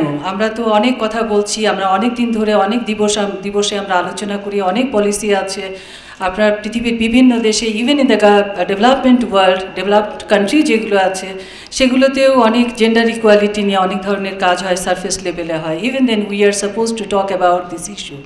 আমরা কেন এই কথাগুলো বলি বা কী প্রয়োজন আছে? তো সেইটা প্যান্ডেমিক সিচুয়েশনে এটা ভিজিবল হচ্ছে এই কারণে যে women are mainly care giver. আমরা কিন্তু কেয়ার গিভার, যে কারণে আমাদের অন্যান্য সমস্ত রোলই আছে। আমরা যেভাবে আমরা উঠে এসেছি, বিভিন্ন পর্যায় থেকে আমরা উঠে এসেছি একটা জায়গায়, যখন আমরা পজিশনে আসি, ইভেন দেন আমরা কালচারালি ডিপলি রুটেড কিছু কমন ফিচার আছে, ক্যারেক্টারিস্টিক্স আছে, যেগুলো সাথে আমরা ওতপ্রোতভাবে জড়িত। এখন কালচারটা কি? কালচার হচ্ছে ডিপলি রুটেড সোসাইটির মধ্যে। It is simply impossible to uproot the culture overnight. কোনো কালচারকে কিন্তু আপনি খুব দ্রুত কোনো সমাজ থেকে উঠিয়ে দিতে পারবেন না। সেটা যদি খুবই নেগেটিভ হয় তাও পারবেন না, আবার যদি মনে করেন যে অনেক এক্সট্রা ফোর্স যদি আমরা ডিপ্লয় করি, সেই কালচারটাকে চেঞ্জ হবে কালচারটা, বাট ইটস ভেরি স্লোলি এটা কালচারটা চেঞ্জ হবে। কারণ এটা হচ্ছে মাটির হিটার, যারা দেখেছেন মাটির হিটারের মধ্যে একটা কয়েল থাকে, সেই কয়েলটা জড়ানো থাকে। কয়েলটা যদি আপনি মাটির গভীরে প্রথিত করেন এবং কয়েলের আগা ধরে যদি টান দেন, সেটা কিন্তু বিভিন্ন পর্যায়ে ছিন্ন বিচ্ছিন্ন হবে, কিন্তু গোটা কয়েলটা কখনো উঠে আসবে না। সুতরাং culture you cannot change overnight. সুতরাং এই কালচার একটা বিষয় আছে, যে কারণে আমরা সমতার কথা বলছি। অনেক অ্যাটিটিউডিনাল বিষয় আছে। যদি ধরুন আমি মূল বিষয়ে আমি পরে যাব, আমি একটু প্রেক্ষাপটটা অনেকেই আলোচনা করেছেন, একটা দিক একটু অ্যাবসেন্ট আছে। I want to focus on that points actually. তো আমাদের দেশের কালচারের কথাও যদি ধরেন, তাহলে কলসিন্দুরের অজপাড়াগাঁয়ের মেয়েরা যখন সাব গেমসের কাপ নিয়ে আসলো, we were really very proud. আমরা খুবই প্রাউড হয়েছি। এবং আগে আমরা বাংলাদেশের নারী ক্রিকেট দল যদি কখনো যেখানে খেলতে যাক, আমরা কিন্তু অধীর আগ্রহে রেজাল্টের, যখন না দেখার সুযোগ হয় তখন আমরা রেজাল্টের জন্য অপেক্ষা করি। ভাই, বিকজ তারা কিন্তু অনেক ভালো খবর আমাদের জন্য দেয়, but it was simply very impossible for them. ওই যে কোচ, কলসিন্দুরের মেয়েদের যে কোচ, সেই কোচের যে statement, it was very difficult for them to come out from the home. মানে তাদের বাড়ি থেকে বের হওয়া, শর্টস পরে, বাংলাদেশের অজপাড়াগাঁয়ের মেয়েরা শর্টস পরে, কেটস পরে ফুটবল পায়ে নেবে, এটা ছিল unthinkable. Even in our generation it was unthinkable. আমার ছোট্ট মফস্বল শহরে, আমার জন্ম শহরের মধ্যে মাত্র 2টি মেয়ে, আমি আর আমার একজন ডাক্তার বন্ধু, সে মারা গেছে। তো এই দুইজন আমরা সারা পুরো মফস্বল শহরটা সাইকেল হাঁকিয়ে বেড়াতাম, যে কারণে আমরা দুইজনই কিন্তু খুবই আইডেন্টিফাইড একটা ক্যারেক্টার ছিলাম ওই মফস্বল শহরের মধ্যে। তো যাই হোক, এই যে জিনিসগুলো, যে কালচার, কলসিন্দুরের মেয়েরা একটা চেঞ্জ নিয়ে এসেছে। এটা স্লোলি বাংলাদেশ চেঞ্জ হচ্ছে। বা আমরা যদি নীলফামারীর দিকে তাকাই, দলে দলে মেয়েরা সাইকেল চালিয়ে স্কুলে যাচ্ছে, অনিন্দ সুন্দর দৃশ্য। এই দৃশ্য আমরা পুরো বাংলাদেশে দেখতে চাই। আমরা চাই ভবিষ্যতে কেউ আর বলবে না দরখাস্ত করে যে আমাদের এখানে একটা বালিকা বিদ্যালয় দরকার, আমাদের এখানে একটা বালিকা মহাবিদ্যালয় দরকার। We don't want this. We are moving for to be a developed country by 2041। আর 2041-এর যে আমরা উন্নত দেশের কাতারে যখন যাব, তখন কি হবে? তখন আমরা চাই না যে আমাদের ছেলে মেয়েদের মধ্যে, নেক্সট জেনারেশনের মধ্যে কোনো দৃষ্টিভঙ্গিগত কোনো পার্থক্য থাকুক, বা প্রোটেকশনিস্ট অ্যাপ্রোচ দিয়ে আমরা মেয়েদের যে পঙ্গু করি, আধা পঙ্গু করে রাখি, এইটা যেন আর আমাদের বা মেয়ে শিশুদের প্রতি যেন এই অবিচারটা আমরা না করি। এগুলো বলার কারণ হচ্ছে যে আমি একসময় লেখাপড়া করেছি উইমেন ইন ডেভেলপমেন্টে, নেদারল্যান্ডসের ISS-এ। তখন আমাদের টিচাররা ছিলেন ফেমিনিস্ট নেটওয়ার্কের।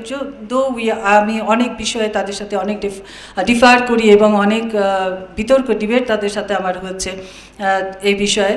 কিন্তু যদি আমরা দেখি যে উইমেন শব্দটার উপরেই কিন্তু এক ধরনের অ্যালার্জি আছে। আমি বিভিন্ন ট্রেনিং ইনস্টিটিউটে ক্লাস নিই, পাশের প্ল্যানিং একাডেমিতে আমি ডাইরেক্টর অ্যাডমিন অ্যান্ড ফাইন্যান্স ছিলাম।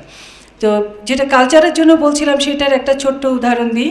সেটা হচ্ছে যে আমার এক ফিমেল কলিগ, ডক্টর কলিগ, আমি একটা এক্সপিরিয়েন্স শেয়ারিং একটা সেশন করতাম। তো তখন সে বলছে যে তার যখন পোস্টিং হলো একদম মফস্বল এমন জায়গায় পোস্টিং হলো, রিমোট এলাকায়, যে she was single that time. আর আমি বলেছি প্রোটেকশনিস্ট অ্যাপ্রোচের কথা, যেখানে আমাদের ফাদার, ব্রাদার, হাজব্যান্ড, সান, এগুলো আমাদের প্রোটেকশনের কাজগুলো করে। যেমন ধরুন যে কোনো হাঁস মুরগির খামার করেছে বা লালন পালন করছে বা গাভী লালন পালন করছেন কোনো মহিলা, she won't be take her product to the market. ভাই, কেননা উনি যদি প্রোডাক্টটা মার্কেটে না নিতে, on behalf of her husband or her brother or her son will do that part. That means টাকাটা কিন্তু তার হাতে আসছে না, কিন্তু টাকাটা কি? টাকাটা একটা শক্তি। আর সংস্কৃতে বলে টঙ্কা হি কেবলাম, টাকাই সব। আর যদি কবির ভাষায় বলেন তাহলে বলতে হয় যে তুহু মম শ্যাম ও সমান। অর্থাৎ শ্যাম যেমন ভালোবাসার প্রতীক, টাকাটা যার হাতে থাকে ভালোবাসা তার চারিদিকে ঘুরে। সে ডিসিশন মেকিংয়ে, বাড়িতে তার পরিবারের ডিসিশন মেকিংয়ে সে অ্যাক্টিভলি পার্টিসিপেট করতে পারে, সেসব কিছু তখন তার আয়ত্তের মধ্যে আনতে পারে। আমরা ইতিহাসে অনেক রানীর রাজ্য জয়ের কথা শুনেছি, ট্রেজারিকে কন্ট্রোল করার কথা শুনেছি। তাদের নিজেদের যেরকম এক্সপার্টাইজ ছিল, ইন অ্যাডিশন টু দ্যাট তাদের ওই এক্সপার্টাইজটা তারা এই ক্ষমতার সাথে সাথে তারা কিন্তু মনিটারি যে কন্ট্রোল, সেই কন্ট্রোলটা তাদের হাতে রেখেছিল। দ্যাটস ওয়াই ইতিহাসের পাতায় অনেক রানী গেলেও কিছু কিছু রানীর কথা কিন্তু আমরা পাই। এখন এই জিনিসগুলো যদি সমতা যদি আনতেই হয়, আমার যে কলিগের কথা বলছিলাম উনি বললেন যে রিমোট এলাকায় তার যখন পোস্টিং হলো কোনো আত্মীয় স্বজন পাওয়া যায় না, মানে লতানো পাতানো কোনো ধরনের কোনো আত্মীয় স্বজন নাই যেখানে যে উনি দাঁড়াতে পারেন এবং চাকরিতে জয়েন করতে পারেন। But she was very adamant to join. উনি সিভিল সার্ভিস জয়েন করবেন, এটা তার পার্সোনাল কমিটমেন্ট ছিল। যা হোক, বা ভাইয়ের বন্ধুর বন্ধুর বন্ধু এরকম অনেক দূর যেয়ে একটা বাড়ি খুঁজে পাওয়া গেল। তো একই বাসে উনি ওনার ক্লিনিকে যেতেন, উপজেলা হেলথ ক্লিনিকে একই বাসে, মোটামুটি একটা দুইটা বাস এরকমই যাওয়া আসার সময় পড়তো। তো একদিন এক হেল্পার তাকে জিজ্ঞাসা করলো যে আপা আপনি বেতন পান কত? তো উনি বললেন যে স্যার তখন আমাদের বেতন স্ট্রাকচার এতটাই যে পাবলিকের সামনে বলার মতো না। আমাদের বেতন, গভর্নমেন্ট সার্ভিস যারা আমরা করি তারা জানেন যে আমাদের বেতন স্ট্রাকচারটা ছিল খুবই মিনিমাম একটা স্ট্রাকচার। এখন মাননীয় প্রধানমন্ত্রী আমাদের একটা ভালো স্যালারি স্ট্রাকচার দিয়েছেন। We are really we feel very good for that. তো সে কিছুতেই বলতে চায় না। পাবলিক ততক্ষণ, বাসের পাবলিক তার প্রতি অ্যাটেনশন দিয়েছে, সে কি উত্তর দেয়? আর রিপিটেডলি ওই হেল্পার বলছে যে আপনি বলেন, যে তার ল্যাঙ্গুয়েজে বলছে যে আপনি বলেন যে আপনি কত টাকা বেতন পান। তখন সে এই তো পায়, সরকারি অফিসাররা যা পায় আমিও তাই পাই। তো যা হোক, অনেক ফোর্সড করার পরে আর চারিদিকে এত দর্শক কেন্দ্রীভূত হয়ে গেল যে শেষ পর্যন্ত উনি বললেন যে আমি একটা ইনফ্লেটেড রেট বললাম স্যার, যাতে মানুষজন মনে না করে যে আমি এত কম বেতন পাই। তো ইনফ্লেটেড রেট, সামান্য ইনফ্লেটেড রেট উনি বলেছেন। বলার পরে হেল্পার বললো যে আপনি একজন মাইয়া মানুষ, তাও সরকার আপনার এত বেতন দেয়, আর আমি একটা পুরুষ পোলা, আমার বেতন দিয়ে এই টাকাটা বেতন দিতে চায় না। That was his statement. That statement actually এইটাই কালচারকে রিপ্রেজেন্ট করে, যে হাজার কাজ করার পরেও উনি তখন বললেন যে আমার পিছনে তো আমার বাবা মা অনেক টাকা পয়সা খরচ করেছে, আমি অনেক দিন লেখাপড়া করেছি, সরকারের অনেক টাকা গিয়েছে, তারপরে আমাকে কম্পিটিটিভ পরীক্ষা দিতে হচ্ছে, তারপরে আমি ডক্টর হয়েছি, আপনি তো একদিনে ডাক্তার হই নাই, যাই কন আপা আপনি একটা মাইয়া পোলা। That was the conclusion, that's the কালচারটা হচ্ছে এই জিনিস। সুতরাং এই কালচারটা, বাংলাদেশের culture, if you really want to change the culture, state has to come forward and take some necessary actions. That's why বাংলাদেশে দেখবেন যে এখন জেন্ডার বাজেটিং হচ্ছে। জেন্ডার বাজেট আমাদের শুরু হয়েছে অনেক আগে থেকে। আমাদের নীতিমালা আছে, আমাদের উইমেন ফ্রেন্ডলি অনেক, we have many good laws, though we lack implementation, but we have many good laws. However, laws যেখানে আসে, যেখানে অনেক সময় প্রতিবন্ধকতা তৈরি করে ল ইটসেলফ, যাতে উইমেনরা ফ্রিডমটা ভোগ করতে না পারে। আমি যখন আইসিএসে পড়তাম তখন one of my friends from Sudan, আমি জানি না ওদের ল চেঞ্জ হয়েছে কিনা এতদিনে, her name was Afra, she joined with us, 2 দিন পরে জয়েন করলো। She was accompanied by her little brothers. আমি তখন আমার ভাইয়ের বাচ্চাদের, I was single that time, আমি ভাইয়ের বাচ্চাদের খুব মিস করছিলাম। তা আমি asked Afra, you love your brother so much? Afra কোনো উত্তর দিল না। Second time I asked the same question, she was silent. Again third time, যখন আমি জিজ্ঞাসা করলাম, I was adamant to get her answer. তো তখন সে কপাল কুঁচকিয়ে বললো যে I am forced to take him. What's the reason? The reason is According to our country's law, women cannot travel overseas unless she is accompanied by men. That boy was only 12 years old. So you see, in front of laws, he is a full human being. And after যে adult এবং highly educated সে কিন্তু full human being না, ল itself এখানে ফ্রিডমে কিন্তু একটা barrier তৈরি করে। কিন্তু আমাদের দেশে আমরা অত্যন্ত ভাগ্যবান, আমাদের ট্র্যাডিশনালি আমাদের যদিও কালচারটা আমরা আশা করি যে খুব দ্রুততার সাথেই কালচারটা আমাদের এখন কালচারাল শিফটটা আমাদের হচ্ছে এবং আমাদের ওই ধরনের কোনো সেটব্যাক নাই। আমরা আশা করি যে এই সমতা শব্দটা বাংলাদেশের প্রেক্ষাপটে বাংলাদেশের মানুষ জোয়ার ভাটার মানুষ দেয়ালে পিঠ লাগার আগেই কিন্তু আমরা জেগে উঠি, অনেক আগে জেগে উঠি, যে কারণে ignoring 50%, we cannot move for development, we cannot ensure expected rate of development. That's why আমাদের ডেভেলপমেন্টের যে পলিসি সে পলিসিতে নারীদের অবস্থানটাকে অন্যভাবে খুবই আইডেন্টিক্যালভাবে কিন্তু ইনকর্পোরেট করা হচ্ছে।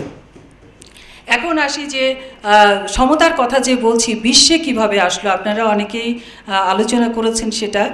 বিশ্বে যেভাবে আসলো সেটা হচ্ছে 70s-এ উইমেন ইন ডেভেলপমেন্ট আসলো। উইমেন ইন ডেভেলপমেন্ট কেন আসলো? যে সারা বিশ্বে তাকিয়ে দেখা ইউনাইটেড নেশনস দেখলো যে মহিলারা রিয়েলি দে আর নেগলেক্টেড এবং তারা অসহনীয়ভাবে জীবনযাপন করছে। পৃথিবীর বিভিন্ন অঞ্চলে তাদের উপর যে নিপীড়ন এবং অত্যাচার এবং কালচারাল যে বার্ডেন একটা আছে সেটা অসহনীয় তাদের জন্য।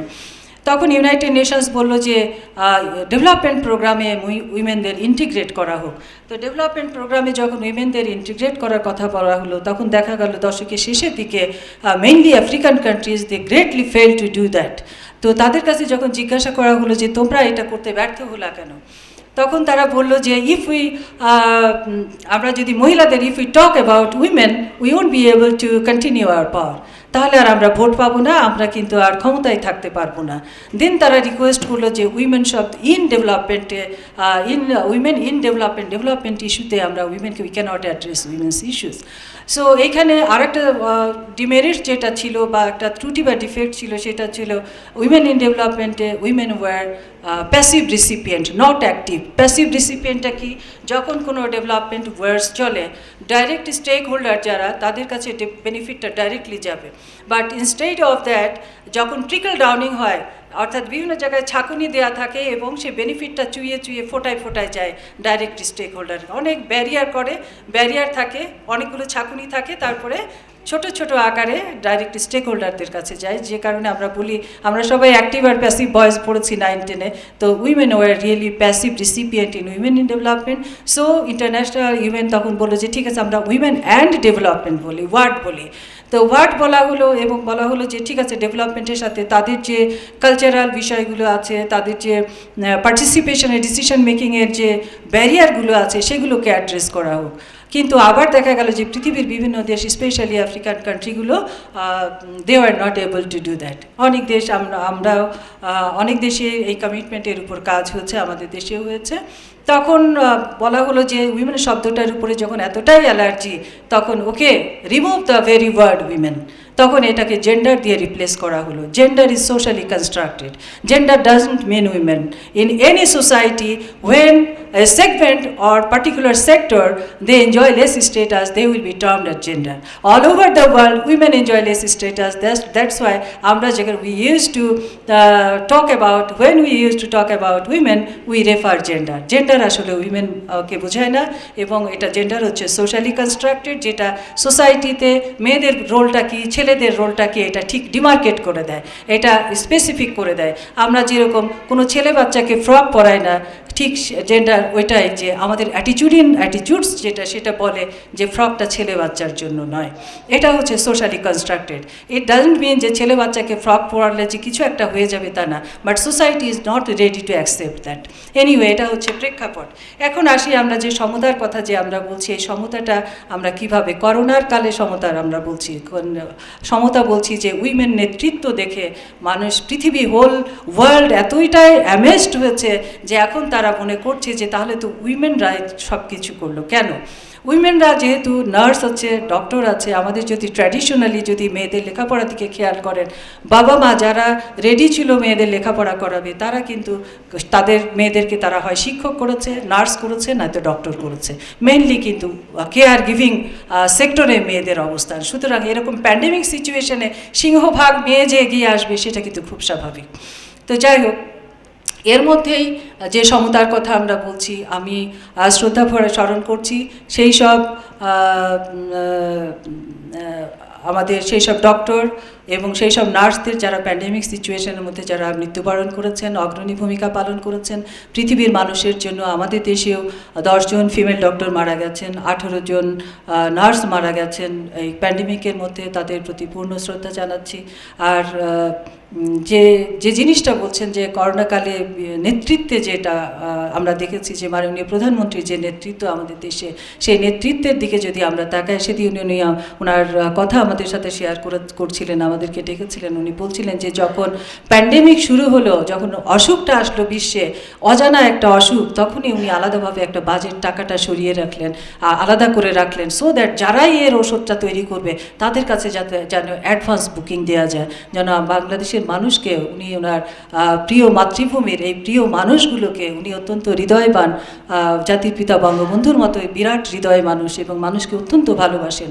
জাতির পিতা যেরকম নিঃশর্তে বাংলাদেশের মানুষকে ভালোবেসেছেন, অবিশ্বাস্যভাবে ভালোবেসেছেন, ঠিক তারই কন্যা কিন্তু সে একইভাবে ভালোবাসেন মানুষকে। সুতরাং মানুষের সুরক্ষা দেওয়ার জন্য উনি এই বাজেটটাকে আলাদা করে ফেলেছিলেন, যাতে যারাই এই ভ্যাকসিনটা তৈরি করুক না কেন, so that Bangladesh can reach them, এবং ভ্যাকসিনটা যাতে আমরা পাই। যার ফলশ্রুতিতে দেখবেন যে আজকে অনেক উন্নত বিশ্বের অনেক দেশই এখন পর্যন্ত, ইভেন অন্য দেশ তো 133টা দেশ তো এটার জন্য চিন্তাই করতে পারছে না, ইভেন অনেক উন্নত দেশেও কিন্তু এই ভ্যাকসিনটা পৌঁছায়নি। সিস্টেমেটিক অনেক ইরোর আছে, যেখানে আমাদের একদম উপজেলা হেলথ ক্লিনিক পর্যন্ত যে টেম্পারেচারে রাখার কথা, সেই টেম্পারেচারে স্টোর হয়ে আমাদের সিস্টেমটা ওয়েল অর্গানাইজড একটা সিস্টেম। এই সিস্টেমে কিন্তু আমরা একদম গ্রামের কৃষক পর্যন্ত এই ভ্যাকসিনটা আমাদের পৌঁছেছে। এটা মাননীয় প্রধানমন্ত্রীর জন্য এবং তার যে চিন্তাভাবনা সেটার জন্য। উনি যে প্রিটেন্ড করতে পারেন, উনি যে একজন ক্যারিসমেটিক লিডার। আমরা দেয়ালকে দেয়াল দেখি, কিন্তু উনি কিন্তু দেয়াল দেখেন না, দেয়ালের ওই পারে অনেক দূর দেখেন, যেটা আমাদের জাতির পিতা বঙ্গবন্ধু দেখেছিলেন। ঠিক তারই কন্যা সেইভাবেই দেখেন, উনি দেয়ালের ওই পারে অনেক দূর পর্যন্ত দেখেন এবং এভাবেই উনি দেশকে নিয়ে চিন্তা করেন। তো যাই হোক, যেটা যে কোনো সময় আমরা যদি জাতির পিতার সব ধরনের সময়ের কথায় আমাদেরকে উপহার দিয়েছেন এবং বলেছেন যে আসলে উনি বলেছিলেন, coat, "No plan however well formulated can be implemented unless there is a total commitment on the part of the people of the country to work hard and make necessary sacrifices. All of us will therefore have to dedicate ourselves to the task of nation building with single-minded determination." খেয়াল করুন, উনি বলেছিলেন single-minded determination. That determination we got from the Honorable Prime Minister. That's why we are safe এবং আমাদের controlled আছে। জাতির পিতা আরও বলেছিলেন যে, "I am confident that our people will devote themselves to the task with as much courage and vigor as they demonstrated during the war of liberation." এই যে সুরক্ষা, জীবন রক্ষার যে সুরক্ষা, এটা ছিল আর একটা যুদ্ধ। এই যুদ্ধে বাংলাদেশ জয়ী হওয়ার পথে, আমাদের নিয়ন্ত্রণে রয়েছে। এবং বিশ্বে যে 3 জন নারী নেতৃত্বের কথা বলা হচ্ছে, যার কোয়ালিটি লিডারশিপ, ক্যারিসমেটিক লিডারশিপের জন্য দেশকে পূর্ণ সুরক্ষা দিতে সক্ষম হচ্ছে, তার মধ্যে আমাদের মাননীয় প্রধানমন্ত্রীর নাম উঠে এসেছে। এটা আমাদের অনেক অহংকারের, অনেক গর্বের। মাননীয় প্রধানমন্ত্রী আমাদের স্বপ্ন দেখিয়েছেন, এই পদ্মা ব্রিজ থেকে শুরু করে 2030-র মধ্যে we hope to remove the extreme poverty line in Bangladesh, it will be 0, and by 2041 the poverty line in Bangladesh will be 0। সুতরাং আমাদের যেভাবে আমরা এগোচ্ছি, এই এগোনোর মধ্যে দিয়ে আমাদের মেয়ে শিশু যারা আছে, সেই মেয়ে শিশুদের আমরা কোনো রকমে ইগনোর করতে পারবো না। কিছু সেটব্যাক এখনও আসবে, যেমন আফটার প্যান্ডেমিক সিচুয়েশান, যখন হোয়েন স্কুল উইল রিওপেন, তখন আমরা দেখব যে একটা সিগনিফিক্যান্ট পার্সেন্টেজ চাইল্ড ম্যারেজের শিকার হচ্ছে। এটা কিন্তু আমাদের এইটা হবে। আবার দেখবেন যে এই প্যান্ডেমিকের মধ্যে ভায়োলেন্স এগেনস্ট উইমেনটা বেড়ে গেছে। তো এইগুলো আসলে সোসাইটিতে আমরা যে যেখানে আছি, যার যে পজিশনে আছে, সেই পজিশন থেকে আমাদের প্রতিহত করতে হবে। সবচেয়ে বড় কথা অ্যাক্সেসগুলো, ওয়াইড অ্যাক্সেস। বাংলাদেশে কিন্তু অ্যাক্সেস যেগুলো স্টেট যেগুলো প্রোভাইড করেছে, গভর্নমেন্ট যেগুলো প্রোভাইড করেছে, সেইগুলো ইউজ করার জন্য মানুষকে বলতে হবে। যেমন আমাদের আগে তো ইট ওয়াজ আনথিঙ্কেবল টু আস যে আমরা ডিজিটালি কথা বলবো। এখানেও আজকে হয়তো অনেকে সংযুক্ত আছেন, জুমে সংযুক্ত থেকে অনুষ্ঠানটি উপভোগ করছেন। It's a fantastic, excellent. এটা বিশ্বের কয়টা দেশে আছে, হাতে গোনা কয়টা দেশ হয়তো পাবেন। আর আমাদের দেশের ইকোনমিক বেজের কান্ট্রিগুলোতে তো এটা চিন্তাই করতে পারে না অনেক ক্ষেত্রে। হাউএভার আমরা সমতার কথা বলছি। সমতা কিন্তু শুধু আপনারা অনেকেই বলেছেন যে প্রতি বছরই তো আমরা এই কথাটা বলি, কিন্তু তাও এটা আসে না কেন? এটাকে গানে সুরে ডাক দিলেও আসবে না, এটাকে স্বপ্নে চিন্তা করলেও আসবে না। এটার জন্য আসলে সেন্সিটাইজেশন দরকার। সমাজের সব জায়গায় যে নড়াচড়াটা করা দরকার, সেই নড়াচড়া করানোর দায়িত্বটা কিন্তু আমাদের।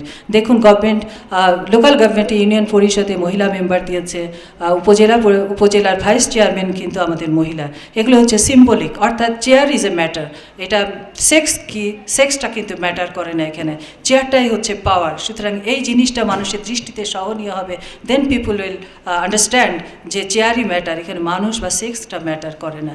আমাদের গ্রাসরুট লেভেল থেকে গার্মেন্ট ইন্ডাস্ট্রির মেয়েরা বের হয়ে এসেছে। It's absolutely their personal option যে আমি মেড না হয়ে আমি স্কিলটা, I will acquire skill so that I can sell myself. তাদের গায়ে তারা 500 টাকা বেতন পেলেও তারা কিন্তু শিফট করে যায় অন্য ইন্ডাস্ট্রিতে। It's there decision. তারা যে আপনার ঢাকার পেরিফেরিয়াল যে জায়গাগুলোতে থাকে বা সেন্ট্রাল ঢাকায় যে জায়গাগুলোতে থাকে, তার সেই সব বস্তির পার স্কোয়ার ফিটের ভাড়া কিন্তু আপনার গুলশান বনানীর সমান, কোনো কোনো ক্ষেত্রে ধানমন্ডির চাইতে বেশি। অর্থাৎ এইরকম একটা তারা থাকে আনহাইজেনিক পরিবেশে থাকে, তাদের কোনো সেভিংস হয় না। ইভেন দিন এই পার্সোনাল অপশানটা তাদের, কারণ তারা যদি মেড হয় টাকাটা চলে যায় বাবার কাছে, না তো মায়ের কাছে, না তো ভাইয়ের কাছে, তার হাতে আসে না। সুতরাং ওই যে আমরা বলছি শ্যাম তুহুমম শ্যাম ও সমান, এই শ্যামের সন্ধান বাংলাদেশের মেয়েরা যত দ্রুত করবে, যত দ্রুত তারা স্কিলফুল হবে, ট্রেন্ড হবে, এবং অ্যাক্সেসগুলো যখন তারা ইউজ করতে পারবে, access to information, access to job market, access to education, access to health, এইগুলো যখন ওয়াইড অ্যাক্সেস বাংলাদেশে already we have, government has provided all this types of accesses. সুতরাং আমাদের we have to sensitize our people so that our girl can come out from their home and they can start enjoy enjoy all this accesses. তাদের আর কোনো সময় নষ্ট করার মতো আমাদের নাই, বিকজ 2030 আমাদের একদম ডোর স্টেপে চলে আসছে। আমাদের 41 কিন্তু বেশি দূরে না। যদি আমরা বলি মনে হয় যে অনেক দূরের পথ, এই দূরের পথ দেখতে দেখতে আমাদের চলে যাবে। আমরা যদি ইগনোর করি এই 50%কে, তাহলে we won't be able to get future leader in our society. সোসাইটিতে যোগ্য লিডারের প্রয়োজন আছে, সেখানে রেসপেক্টিভ অফ সেক্স, ছেলে মেয়ের এই ব্যত্যয় ঘটিয়ে যে আমরা মানুষকে তৈরি করি। আমরা যেন না বলি যে শুধু নারীকে শুধু নারী হিসেবে আমরা we don't deny our sex, but এইটাকে কেন্দ্র করে কালচার আমাদেরকে আবদ্ধ করে রাখুক, কালচার আমাদেরকে ফোর্সফুলি কিছু করাক এবং আমাদের সুযোগ সুবিধা থেকে বঞ্চিত করুক, এটাও কিন্তু উই ডোন্ট ওয়ান্ট দিস। সুতরাং আমাদের নেক্সট জেনারেশনের জন্য, আমাদের ফিউচার গার্লস, আপনার বাসায় যদি কোনো মেয়ে শিশু যদি থাকে ডোমেস্টিক এইড হিসেবে, please provide all source of advantages and opportunities for us. Please ensure that, so that সেই মেয়েটা তার স্কিলটা যেন সে তৈরি করতে পারে, মিনিমাম জব মার্কেটে যেন সে এন্টার করতে পারে। কারণ এখন যদি আমরা এনশিওর না করি, তাহলে আমরা কিন্তু ওই যে ডেভেলপড কান্ট্রির যে স্বপ্ন না, এটা বাস্তবায়নে এটা একটা প্রতিবন্ধকতা তৈরি হবে। আমরা আর কোনো প্রতিবন্ধকতা চাই না। বাংলাদেশ জাতির পিতার দেশ, বাংলাদেশ মাননীয় প্রধানমন্ত্রীর দেশ, আমাদের প্রিয় মাতৃভূমি, আমাদের সকলের প্রিয় মাতৃভূমি। আমরা চাই যেখানে সমতার তৈরি হোক। সারা বিশ্বে যেসব মহিলা নেতৃত্ব আছে তার মধ্যে অন্যতম হচ্ছে আমাদের মাননীয় প্রধানমন্ত্রী। খালি যে প্যান্ডেমিক সিচুয়েশন কন্ট্রোলের ক্ষেত্রে তাই নয়, আপনাদের পার্শ্ববর্তী দেশ ভারতে যদি খেয়াল করেন তাহলে দেখবেন যে কী পরিমাণ লোকজন মারা যাচ্ছে। তারপরেও মহিলাদের মৃত্যুর হার বেশি। কেন বাংলাদেশে মহিলাদের মৃত্যুর হার কম? আমাদের মৃত্যুর হার এমনিই কম, আমাদের মহিলাদের মৃত্যুর হার কম এই কারণে যে আমাদের নিউট্রিশন লেভেলটা কিন্তু ইন্ডিয়ার চাইতে অনেক হাই, ইন্ডিয়া পাকিস্তানের চাইতে হাই। সুতরাং এই দিক থেকে আমরা বলবো যে বাংলাদেশে কালচারালি যাই থাকুক না কেন, সোশ্যালি কনস্ট্রাক্টেড যে জিনিসই থাকুক না কেন, অলরেডি বাংলাদেশে চেঞ্জ ইজ টেকিং প্লেস। সুতরাং এই চেঞ্জগুলো যেন আমরা আরও দ্রুততার সাথে অ্যাকসেপ্ট করি, আমরা দ্রুততার সাথে যেন সবাইকে সেন্সিটাইজ করি, এটা কিন্তু আমাদের সবারই দায়িত্ব। এবং তখন হয়তো আর আমরা সমতা চাইবো না, তখন সমতা এক্সিস্ট করবে, because we know to for bringing equality we have to ensure equity. Equity means process has to be fair. যে যেখানে যে প্রসেসের কাজটা করেন, it has to be fair for everyone. সে ছেলে হোক মেয়ে হোক, প্রসেসটা যেন ফেয়ার হয় সবার জন্য, সো দ্যাট একটা মেয়ে বাচ্চা বা মেয়ে ক্যান্ডিডেট যদি ইফ শি ইজ এলিজিবল, তাহলে শুধুমাত্র মেয়ে বলে বা সেক্স আইডেন্টিফিকেশনের কারণে যেন উই ক্যানট ডিপ্রাইভ, তাকে আমরা ডিপ্রাইভ করতে পারি না। সুতরাং এই ইকুইটিটা এনশিওর করার জন্য we are talking about equality. For bringing equality, we have to ensure the equity. আমাদের constitutional obligation রয়েছে ইকুইটি এনশিওর করার জন্য। এখন equity means process has to be fair. সুতরাং যে যেখানে আছেন তার অবস্থান থেকে একটা স্বচ্ছ প্রসেস আমরা অবলম্বন করি, যাতে ছেলে না মেয়ে, কোথায় তার জন্ম, কি তার রং, তার নাকটা খাড়া না থ্যাপড়া, এগুলো যেন আর আমরা না তাকাই। ওই সব না তাকিয়ে আমরা যে মানবিক গুণাবলী, সেই একটা মানুষকে মানুষ হিসেবে তৈরি করি। এবং সেজন্যে আমাদের যে ভবিষ্যতের জন্য জাতির পিতা যে স্বপ্ন দেখেছেন, সেই স্বপ্নের বাস্তবায়ন মাননীয় প্রধানমন্ত্রী আমাদের চোখে যে স্বপ্ন দিয়েছে, স্বপ্ন যারা দেখতে পারে না তারা কোনোদিন এগোতে পারে না। স্বপ্নহীন মানুষ কিন্তু মানুষের জীবন যাপন করতে পারে না। প্রত্যেকটা মানুষেরই স্বপ্ন আছে। তো আমাদের এখন যে স্বপ্ন আছে, এটা বৃহত্তর স্বপ্ন, এবং এগুলো আমাদের পার্সোনাল কমিটমেন্টে রূপান্তরিত স্বপ্ন। আমাদের কমিটমেন্ট এবং স্বপ্ন কিন্তু এক এখন। সুতরাং ইনশাল্লাহ আমরা আশা করি যে ইনশাল্লাহ সৃষ্টিকর্তা আমাদের উপর অশেষ মেহরবানি করবেন, এবং আমরা এই যে সমতার কথা আজকে বলছি, আজ থেকে 10 বছর পরে হয়তো এই সমতা শব্দটা আর আমাদের যেন ব্যবহার করতে না হয়। তখন যেন পৃথিবীর যে দেশেই যাই হোক, বাংলাদেশে যেন সমতা থাকে নেক্সট জেনারেশনের জন্য। এটা যেন আমরা দ্রুততার সাথে আনতে পারি, আমি সেই আহ্বান জানাচ্ছি। আর আমার বক্তব্যের শুরুতেই আমার উল্লেখ করা উচিত ছিল, আজকে আমি খুব শ্রদ্ধা করে স্মরণ করছি জাতির পিতা বঙ্গবন্ধু শেখ মুজিবুর রহমান এবং তার পরিবারে যারা শহীদ হয়েছেন, তাদের জাতীয় 4 নেতা যারা শহীদ হয়েছেন, তাদের মুক্তিযুদ্ধে আমাদের 30 লক্ষ শহীদ হয়েছেন, এবং 2,47,000 মা বোন যাদের সম্ভ্রমের বিনিময়ে আমরা দেশ পেয়েছি। এই সেই প্রিয় মাতৃভূমি, যে মাতৃভূমির জন্য বারবার রক্ত ঝরেছে, যে মাতৃভূমির জন্য আমাদের অনেক কান্না, চোখের পানি আমরা ফেলেছি। আমরা এখন শুধুই এগোতে চাই, শুধুই এগোতে চাই। ওইগুলো আমাদের প্রত্যেকটা জাতির দুই রকম রিজার্ভেশন থাকে, 2 রকম প্রতিশ্রুতি থাকে। একটা প্রত্যেকটা অন্য জাতির আছে শুধুমাত্র নেক্সট জেনারেশনের জন্য, আমাদের হচ্ছে 2টি জেনারেশনের জন্য। একটি জেনারেশন যারা আমাদের স্বাধীনতা এনে দিয়েছেন, যাদের জন্য আজকে আমরা এখানে দাঁড়িয়েছি, আজকে এখানে বসে আছি, তাদের প্রতি আমাদের একটা কমিটমেন্ট আছে, তাদের প্রতি আমাদের সবসময় তাদের জিনিসটা আমাদের খেয়াল রাখতে হবে। এবং at the same time next জেনারেশনের জন্য আমরা জেনারেশন হিসাবে এই পর্যায়ে উঠে আসতে যে পরিমাণ যুদ্ধ করেছি, আমরা চাই না যে আমাদের কোনো কন্যা শিশু এর সামান্যতম 0.5%ও সেই যুদ্ধে লিপ্ত হন। তো সেই ব্যাটল আমরা, আমাদের জন্য কোনো ব্যাটল আর যেন নির্ধারিত না থাকে। সোশ্যালি কনস্ট্রাক্টেড সোসাইটি যেগুলো কনস্ট্রাক্টেড করেছে, বিভিন্ন অ্যাটিটিউডিনাল যে বিষয়গুলো আছে, সেই বিষয়গুলোকে দূরীভূত করে ধর্মের অপব্যাখ্যা যেগুলো আছে, প্রকৃত ব্যাখ্যায় মহিমান্বিত হয়ে যে আমরা সবাই যেন এগিয়ে যাই। এবং সেই আশা করছি আপনারা ভালো থাকুন। অনেক কথা বললাম, অনেকক্ষণ সময় নিলাম। আসলে আমার এই প্রতিষ্ঠানটা একসময় আমি কিন্তু কমার্স গ্রাজুয়েট, আমি রাজশাহী ইউনিভার্সিটি থেকে হিসাব বিজ্ঞানে লেখাপড়া করেছি। একসময় আমার খুব ইচ্ছা ছিল সিএ বা আইসিএমে হবার, কিন্তু আমি সেটা বাস্তবায়ন করতে পারি নাই। আমি আজকে জিজ্ঞাসা করছিলাম যে আপনাদের কি হোস্টেল হয়েছে, কেননা আমার মা তখন বলেছিলেন যে তুমি যদি হোস্টেল যদি না থাকে, আত্মীয় স্বজনের বাসায় থেকে লেখাপড়া করে বা প্রাইভেট হোস্টেলে থেকে তুমি স্বাধীনতাটা পাবে না। আমি খুব স্বাধীন চেতা ছিলাম, আমার মা আমার পায়ে বেড়িটা বাঁধতে চান নাই, যে কারণে আমার আর এই 2 ক্ষেত্রের কোনোটাই আর আমার পদচারণা হয়নি। আমি ডেভেলপমেন্ট সেক্টরে চলে গিয়েছি এবং সেই হিসেবেই আজকের এই অবস্থানে এসেছি। আমি সবসময় মহান সৃষ্টিকর্তার প্রতি কৃতজ্ঞতা জানাই। আপনারা সবাই ভালো থাকুন। এখনও আমাদের প্যান্ডেমিক সিচুয়েশান চলছে, মানে ওঠানামা করছি, ভেরি ফ্লেক্সিবল। সুতরাং আপনার জীবন আপনার জন্য মূল্যবান, আপনার পরিবারের জন্য মূল্যবান, সরকারের জন্য মূল্যবান, সর্বোপরি রাষ্ট্রের জন্য মূল্যবান। নিজেকে সুরক্ষা দিন, পরিবারের প্রত্যেকে সুরক্ষা দিন। সবাই ভালো থাকুন, দেখা হবে ইনশাল্লাহ। খোদা হাফিজ, আসসালামু আলাইকুম। ধন্যবাদ জনাব মুসাম্মদ আসিয়া খাতুন, সচিব, বাংলাদেশ সরকারি কর্ম কমিশন, তার অনুপ্রেরণামূলক বক্তব্যের জন্য। অনুষ্ঠানের এই পর্যায়ে আমি বক্তব্য উপস্থাপনের জন্য বিশেষভাবে অনুরোধ করছি আমাদের মাননীয় প্রধান অতিথি জনাব জুয়েনা আজিজ, মুখ্য সমন্বয়ক, SDGs বিষয়ক, প্রধানমন্ত্রীর কার্যালয়। জনাব জুয়েনা আজিজ।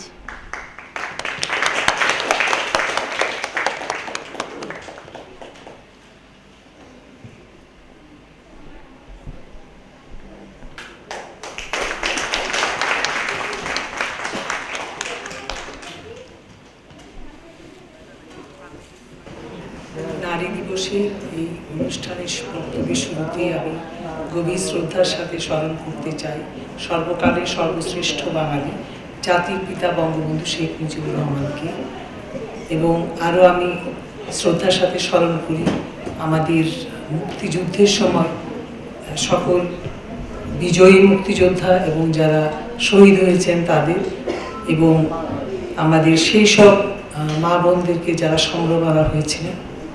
আর আমি আরও গভীর শ্রদ্ধা জানাই আমাদের বেগম ফজিলাতুন্নেসা মুজিবকে, কারণ বঙ্গবন্ধু যে আমাদের স্বাধীনতা অর্জনের জন্য যে জীবনব্যাপী তিনি যে সংগ্রাম এবং ত্যাগ তিতিক্ষার মধ্য দিয়ে অতিবাহিত করতে পেরেছিলেন, সেটা কিন্তু আমাদের বেগম ফজিলাতুন্নেসা মুজিব বঙ্গমাতা, তার অবদান কিন্তু সেখানে আছে।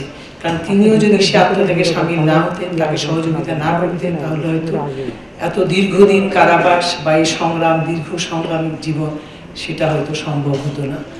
আর এছাড়াও আমি নারী, আমাদের দেশে যুগ যুগ ধরে কিন্তু নারী যারা নিজেরা যে এত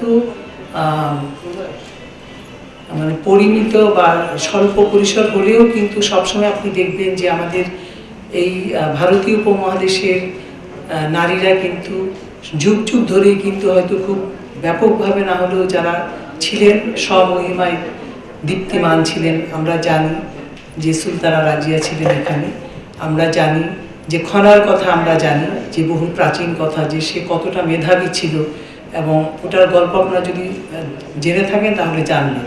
এবং যে কারণে তখন সে তার যে বলা হয় যে তার শ্বশুরও একজন জ্ঞানী ছিলেন, তার চাইতে সে বেশি জ্ঞান অর্জন করে ফেলানোর ফলেই কিন্তু তাকে সেখান থেকে সরে যেতে হয়েছিল।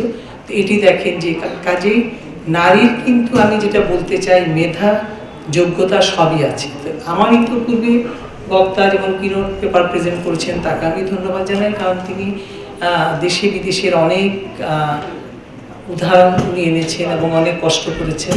আর আমার আগে পূর্ববর্তী বক্তারা সুন্দরভাবে বলেছেন। আর সর্বশেষ আমার সতীর্থ সহকর্মী আসিয়া যে এইমাত্র যিনি বলে গেছেন, সে সব বিষয়টি দেখিয়েছে এবং বর্তমানে নারীকে কী চোখে দেখা হয়, কিভাবে উত্তরণ করা যায়, প্রতিটা অ্যাসপেক্ট সে দেখিয়েছে। আর এখানে দেখুন যে আমরা অনেক সময় বলি যে ধর্মীয়ভাবে, এটা কিন্তু ঠিক নয়। কারণ আপনারা যদি দেখেন যে আমাদের বিবি খাদিজা, যে যিনি আমরা জানি যে নবী করিম সাল্লাল্লাহু আলাইহি ওয়াসাল্লামের জীবনে আমরা পড়েছি, উনি আল্লাহর বিশ্বাসী ছিলেন। ওই জন্য কিন্তু বিবি খাদিজা কিন্তু তখন ছিলেন বিজনেস ওইম্যান ছিলেন। সেই সময় উনি কিন্তু তার সততার জন্য তাকে নিয়োজিত করেছিলেন। তো এবং ফার্স্ট মুসলিম কিন্তু ওয়ার্ল্ডে বিবি খাদিজা। এখন আপনি দেখেন যে সেই আরবের যে আমরা আয়ামে জাহিলিয়াতের যুগেও দেখেন যে, এবং ইসলামের যে সময়কার, যে সেই সময় বা পরবর্তীতে দেখেন, এবং বিবি খাদিজার কথাটা কিন্তু বারবার এসেছে, তাই না? যে এখন তাকে কিন্তু একটা উচ্চ পর্যায়ে দেখানো হয়েছে, কারণ ওই সময় উনি কিন্তু সলভেন্ট ছিলেন। তো এবং আমরা আয়েশা রাদিয়াল্লাহু তাআলার কথা জানি যে তিনি যুদ্ধ করেছেন। কাজে আমি মনে করি যে নারীর মধ্যে যে ক্ষমতা বা যে জ্ঞান বা গরিমা, এটা কিন্তু আসলে ইনবিল্ট, এটা কিন্তু আছে। এবং আপনারা জানবেন যে নারীকেই কিন্তু অর্ধনারীশ্বর বলা হয়, অর্থাৎ ঈশ্বর সৃষ্টি করতে পারেন আর নারী পারবে, তাই না? যে মাতৃত্বটা কিন্তু অন্য কেউ পারে না। আর এছাড়াও সব ধরনের, আর যেটি যেমন সামাজিকভাবে যেটি ট্র্যাডিশনালি যেটা আমরা জানি যে মেয়েরা কিন্তু ইন্ডিপেন্ডেন্ট, অর্থাৎ আপনি দেখবেন যে একটা আপনার বাসার যে আপনার যে বোন বা ছোট, সে কিন্তু দেখবেন মানে যখন একটু বড় হবে সে কিন্তু নিজে ইন্ডিপেন্ডেন্ট, কিন্তু তার কাছে কিন্তু বলে না কাউকে যে আমার ব্যাগটা গুছিয়ে দাও, আমার জুতাটা পরিয়ে দাও, আমার খাবারটা এনে দাও। কিন্তু মানে যে তার ভাই যে আছে তাকে কিন্তু টেক কেয়ার মাও করছে বা তারা, তো এই জন্য নারীর কিন্তু একটা মানে ইনহেরিট কিন্তু একটা তার শক্তি কিন্তু অলরেডি রয়ে গেছে। এখন এইটুকু যেটা হলো যদি এটার ক্ষেত্রটা করে দেওয়া যায় তাহলে সে অনেক চমৎকার। আর আমি আরেকটা বিষয় যেটা বলবো যে নারীর সেটা আমাদের মাননীয় প্রধানমন্ত্রীর বদৌলতে আমরা কিন্তু এখন অনেক স্বাধীনতা, অনেক সাম্য কিন্তু আমরা ভোগ করছি। কারণ আপনি দেখেন যে উনি প্রতিটা বাহিনীতে কিন্তু মেয়েদেরকে এনেছে, ইভেন জঙ্গি বিমানও এখন মেয়েরা চালাচ্ছে। তো কাজে কোনো বিষয় কিন্তু উনি আলাদা করে পলিসিতেও নেই বা বাস্তবেও যেটা উনি করছেন যে প্রত্যেকটা ক্ষেত্রে কিন্তু সুযোগটা আমাদের দিয়ে দিয়েছে। তো এখন যেটা কথা হলো যে যেটা আসিয়া যেটা বলেছে যে আমাদের মনের মধ্যে, আসলে আমাদের মনটাকে উদার করতে হবে, যে মনের মধ্যে আমাদের নীতিতেও আছে বা আমরা যে কাজ করছি বা মেয়েরা যে কাজ করে তাদের যোগ্যতা কিন্তু বারবারই প্রমাণ করেছে। এখন যেটুকু হীনমন্যতা সেটা আমাদের মনে, তো সেটা আশা করা যায় যে দূর হয়ে যাবে। কারণ বঙ্গবন্ধু এই দেশ স্বাধীন করেছেন, এখানে কিন্তু কোনো হীনমন্যতার সুযোগ কিন্তু আমাদের নেই, এটা আমরা ওভারকাম করতে পারবো। আর যেটা করোনাকালীন সময় যেটা বারবারই আলোচনা এসছে যে নারীর নির্যাতনটা বেড়ে গেছে বা এই ধরনের একটা বিষয় এবং হচ্ছেও, তবে আপনারা একটা জিনিস দেখতে হবে যে শুধু যেমন সেখানে কিন্তু কঠোর কিন্তু আইনও হয়েছে, সাথে সাথে আপনি দেখেন যে সেটার জন্য ডেথ পেনাল্টি ইম্পোজ করে কিন্তু আইন করা, নিবারণ করার জন্য, সেটা দমন করার জন্য যথাযথ পদক্ষেপ নিতে হবে, সেটাই হলো মূল কথা। যেমন আপনারা জানেন যে 80s দশকে আপনারা দেখবেন বা 90s কিছু কিছু সময় একটা অ্যাসিড থ্রোয়িং কিন্তু একটা ছিল, যে সামাজিক ব্যাধির মতো কিন্তু দেখবেন তখন খুব অ্যাসিড কিন্তু ছোড়া হতো মেয়েদের উপরে। তো সেটা কিন্তু যখন কঠোর একটা আইন করা হলো তখন কিন্তু সেটা বন্ধ। এখন কিন্তু খুব বেশি একটা অ্যাসিড থ্রোয়িংয়ের কথা কিন্তু আমরা জানি না। তা আমি মনে করি যে আমাদের মাননীয় প্রধানমন্ত্রী আমাদের সবার মাথার উপরে আছেন এবং তিনি সমস্ত নারী বান্ধব এবং নারী যাতে স্বাভাবিকভাবে মর্যাদা নিয়ে, অধিকার নিয়ে চলতে পারে সে আইনগুলি তিনি করেছেন। কাজে আমি মনে করি যে সেই আইনের প্রয়োগের মাধ্যমে এটা আমরা পারবো এবং এটা চলে যাবে। যে যেটুক আছে, যে অসম্পূর্ণতা যেটুকু এখন আছে সেটা বেশি দিন থাকবে না। আর আমি আজকে আপনাদের এই ইনস্টিটিউটের নারীদেরকে আমি অভিনন্দন জানাই, কারণ এটা কিন্তু একটা দুরূহ কাজ। কারণ আপনারা ভ্যালু ফর মানি আমরা যেটা বলে থাকি সেই কাজটা কিন্তু আপনি করেন। আপনি যদি হিসাবটা ঠিক করে দেন তাহলে কিন্তু মিসইউজের কিন্তু কোনো সুযোগ থাকে না। তো আপনারা কিন্তু অনেক জটিল কাজ করেন, ভালো কাজ করেন, তাই না? আর আমার ভালো লাগছে যে অনেক মেয়েরা এখানে পড়েন এবং আমার সহকর্মী আসিয়া তার আগ্রহ ছিল। তো এটা অবশ্যই আপনার একটা সম্মানজনক পেশার সময় কাজ করছেন, এই জন্য আমি আপনাদেরকে আবার শুভেচ্ছা জানাই। আপনারা ভালো থাকবেন।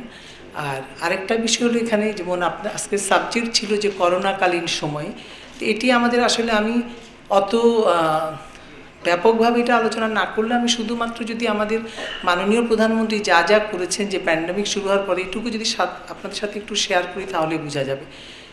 মাননীয় প্রধানমন্ত্রী কিন্তু যখনই প্যান্ডেমিক যখন শুরু হলো সাথে সাথে কিন্তু আপনারা জানেন যে আমরা মুজিব বর্ষ পালন করছিলাম, শতবর্ষ। উনি কিন্তু আউটডোরে যত প্রোগ্রাম ছিল সব কিন্তু বন্ধ করে দিয়েছেন এবং আপনারা দেখেছেন যে উনি মানে পুরোটা টাইম যে প্যান্ডেমিক যখন আপে উঠলো বা উনি সরাসরি একজন রাষ্ট্রপ্রধান কিন্তু আমাদের ডিস্ট্রিক্ট লেভেলে আপনি দেখবেন অ্যাডমিনিস্ট্রেশন বলেন, পুলিশ বলেন, ডাক্তার, প্রত্যেকের সাথে কিন্তু উনি নিয়মিতভাবে কথা বলেছেন এবং সেটা মনিটর করেছেন। তো কাজে আমরা যে আজকে কোভিড নিয়ন্ত্রণে যে আমরা সফল হয়েছি এবং আপনি দেখবেন যে উনি, কারণ মানুষ বেকার হয়ে গেছে, জীবন এবং জীবিকা একটা ঝুঁকির মুখে পড়েছে, কোনো সন্দেহ নেই। উনি কিন্তু তাৎক্ষণিকভাবে কিন্তু আমাদের 1,24,53,000 টাকা উনি কিন্তু বরাদ্দ করেছেন। 23টা স্টিমুলাস প্যাকেজ কিন্তু উনি ঘোষণা করেছেন, যার কারণে আমাদের কিন্তু মানুষ চলতে পেরেছে। কাজে যেই ধরনের হিউম্যান ট্রাই হওয়ার কথা সেটা কিন্তু আমরা হয়নি বা সেটা আমাদের করতে হয়নি। আর এছাড়া আপনারা দেখেছেন যে উনি সবসময় তখন থেকেই কিন্তু রিলিফ কার্যক্রমটা চালু করেছেন দরিদ্র মানুষের কথা চিন্তা করে, শ্রমজীবী মানুষের। এই জন্য আজকে যে বিশ্বে আমাদের মাননীয় প্রধানমন্ত্রী সবাই কিন্তু প্রশংসা করেন এবং উনি কিন্তু এই কোভিড মোকাবেলা আপনি ধরতে পারেন যে উনি 1 নম্বরে। কারণ ওনার সাথে যে দুজন নারীকে বলা হয়েছে যে বার্বাডোস এবং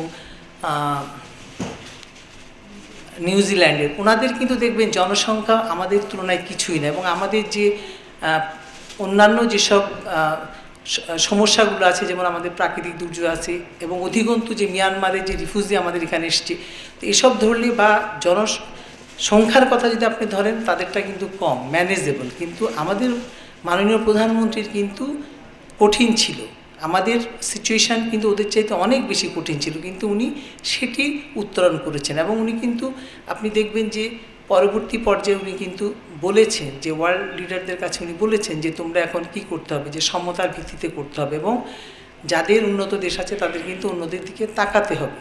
তো এই বিষয়গুলো ওনার আছে। আর সর্বোপরি যেটা আপনারা দেখেছেন যে অনেক দেশই কিন্তু এখনও টিকা পায়নি, তো ওনার যে দূরদর্শী নেতৃত্ব, যেটা যে চিন্তা ভাবনা এবং যেটা আসিয়াও বলেছেন যে তার যে মানুষের প্রতি মমত্ববোধ এবং ভালোবাসা, কারণ উনি জাতির পিতার কন্যা, জাতির পিতারও তাই ছিল বাঙালির জন্য, তারও আছে, সেজন্য উনি টিকার ব্যবস্থা করেছেন। তো এটা আমি মনে করি যে বাংলাদেশের এটাই ইউনিকনেস, কারণ প্রধানমন্ত্রীর এটাই হলো মানে উনি যে অদ্বিতীয়, যে কোনো ধরনের চ্যালেঞ্জ মোকাবেলায় এটাই তার বিউটি, এটাই আমরা এই জন্যে আমরা সবাই গৌরব এবং গর্ব অনুভব করি।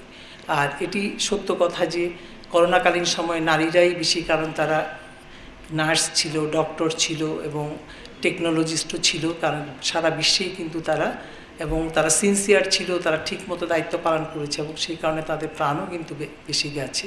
তো এটুকুই নারী সবসময় কিন্তু আত্মদানই করে থাকে। আর আপনারা যদি স্কাউট আন্দোলন, আপনার এখানে আমি জানি যে অনেকে স্কাউট করে থাকেন, সেখানে আপনি দেখবেন লর্ড বাউন্ড প্যাডেল যখন এটা চালু করেছিল তখন কিন্তু ওনার উৎসাহে সে কাজ করার জন্য অনেক যুবারা ছেলেরা এসছে, তখন উনি কিন্তু স্কাউট করেছিলেন। ওই সময় কিন্তু কিছু মেয়েরাও এসেছিল, যুব মেয়েরা, তরুণী মেয়েরা এসেছিল যে আমরাও কাজ করব, কিন্তু তখন উনি তাদেরকে কিন্তু সাথে সাথে নিতে পারেননি, কারণ উনি তখন ভেবেছেন যে অনেকে ভেবেছে না এটা হলে মেয়েদেরকে যদি আনা হয় তাহলে একটা স্ক্যান্ডাল হতে পারে।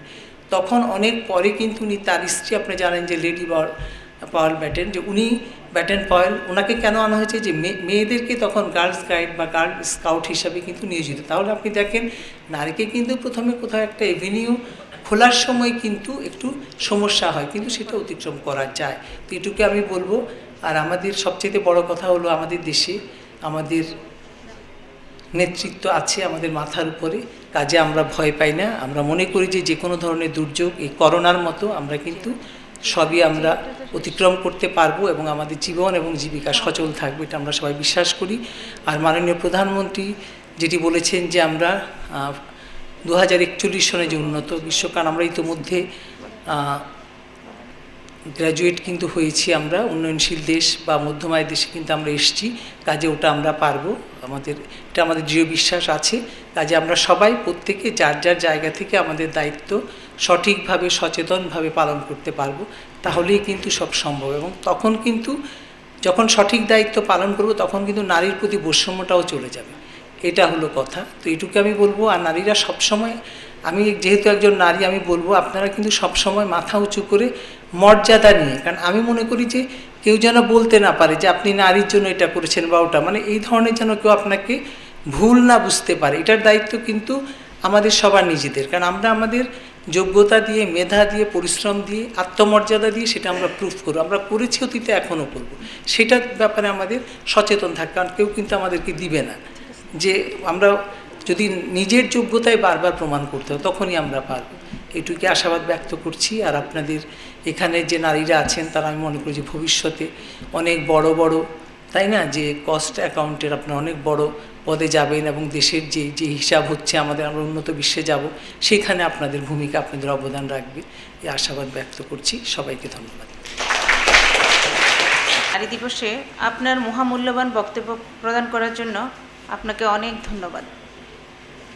আজকের অতিথিবৃন্দের বক্তব্যের সাথে আমরা সবাই সাম্যের গান গাই। আমার চক্ষে পুরুষ রমণী কোনো ভেদাভেদ নাই, বিশ্বে যা কিছু মহান সৃষ্টি চিরকল্যাণকর, অর্ধেক তার করিয়াছে নারী, অর্ধেক তার নর। সুধীবৃন্দ, অনুষ্ঠানের এই পর্যায়ে আমি ICMAB-র প্রেসিডেন্ট মহোদয়কে আজকের অনুষ্ঠানের মাননীয় প্রধান অতিথি জনাব জুয়েনা আজিজ, মুখ্য সমন্বয় SGD বিষয়ক প্রধানমন্ত্রীর কার্যালয়কে ক্রেস্ট প্রদান করার জন্য অনুরোধ জানাচ্ছি।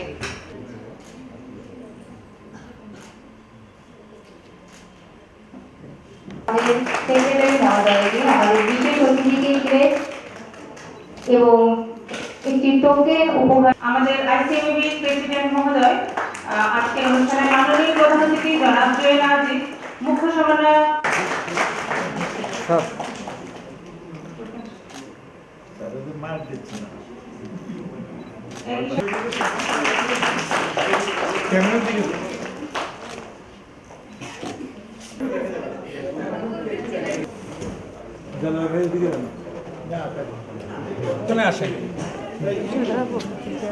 আরে মহিলারা আসে কি ভদ্রলোকরা আজকে বিশ্ব নারী দিবস উপলক্ষে আয়োজিত এই অনুষ্ঠানে প্রথমে ধন্যবাদ জানাই আজকের প্রধান অতিথি, বিশেষ অতিথি এবং কিনোট স্পিকার সহ সকল বক্তাকে। আমি বলবো আপনাদের উপস্থিতি আমাদের প্রোগ্রামকে অনেক বেশি অলংকৃত করেছে। আমি আমাদের ইনস্টিটিউটের পক্ষ থেকে তাদেরকে অসংখ্য ধন্যবাদ জানাচ্ছি। আমি আরও ধন্যবাদ জানাতে চাই আজকের প্রধান অতিথি জুয়েনা আজিজ এবং বিশেষ অতিথি আসিয়া খাতুনকে।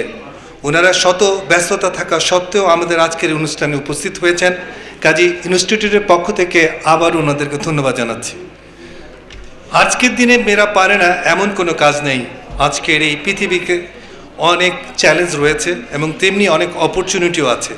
এই নারী দিবসের মূল ট্যাগ লাইনটি ছিল চুজ টু চ্যালেঞ্জ। আমার ব্যক্তিগতভাবে এই লাইনটি অনেক পছন্দ হয়েছে। আমি মনে করি আপনারা সবাই একই সাথে আমার সাথে একমত হবেন, কারণ অনেক চ্যালেঞ্জ আমাদের থাকতে পারে, অনেক প্রতিবন্ধকতা থাকতে পারে, কিন্তু সে সাথে অনেক সুযোগেরও তৈরি হয়। কাজে আজকের দিনে আমরা সকলে বুঝে একসাথে কাজ করি, তাহলে আমরা বহুদূর যেতে পারবো।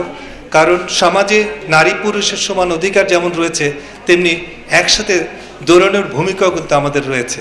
কাজে আমি যদি বলি কোনো একটি পক্ষ একা দৌড়াবে, তাহলে সে তো ফার্স্টে এগিয়ে যেতে পারবে, কিন্তু সম্মিলিতভাবে অনেক দূর যেতে পারবে না। আফ্রিকানরা বলে, if you like to go fast go alone, but if you like to go far go together. কাজে আমাদেরকে টুগেদার যেতে হবে, অনেক দূর যাব। আর পরিশেষে আজকের যারা আয়োজক ছিলেন, আমাদের ওমেন্স অ্যাফেয়ার্স কমিটির সদস্যবৃন্দ সহ সকলকে ধন্যবাদ জানাচ্ছি এবং একই সাথে আইসিএমের কর্মকর্তা কর্মচারীকে ধন্যবাদ জানিয়ে আমি আমার বক্তব্য শেষ করছি। আল্লাহ হাফিজ।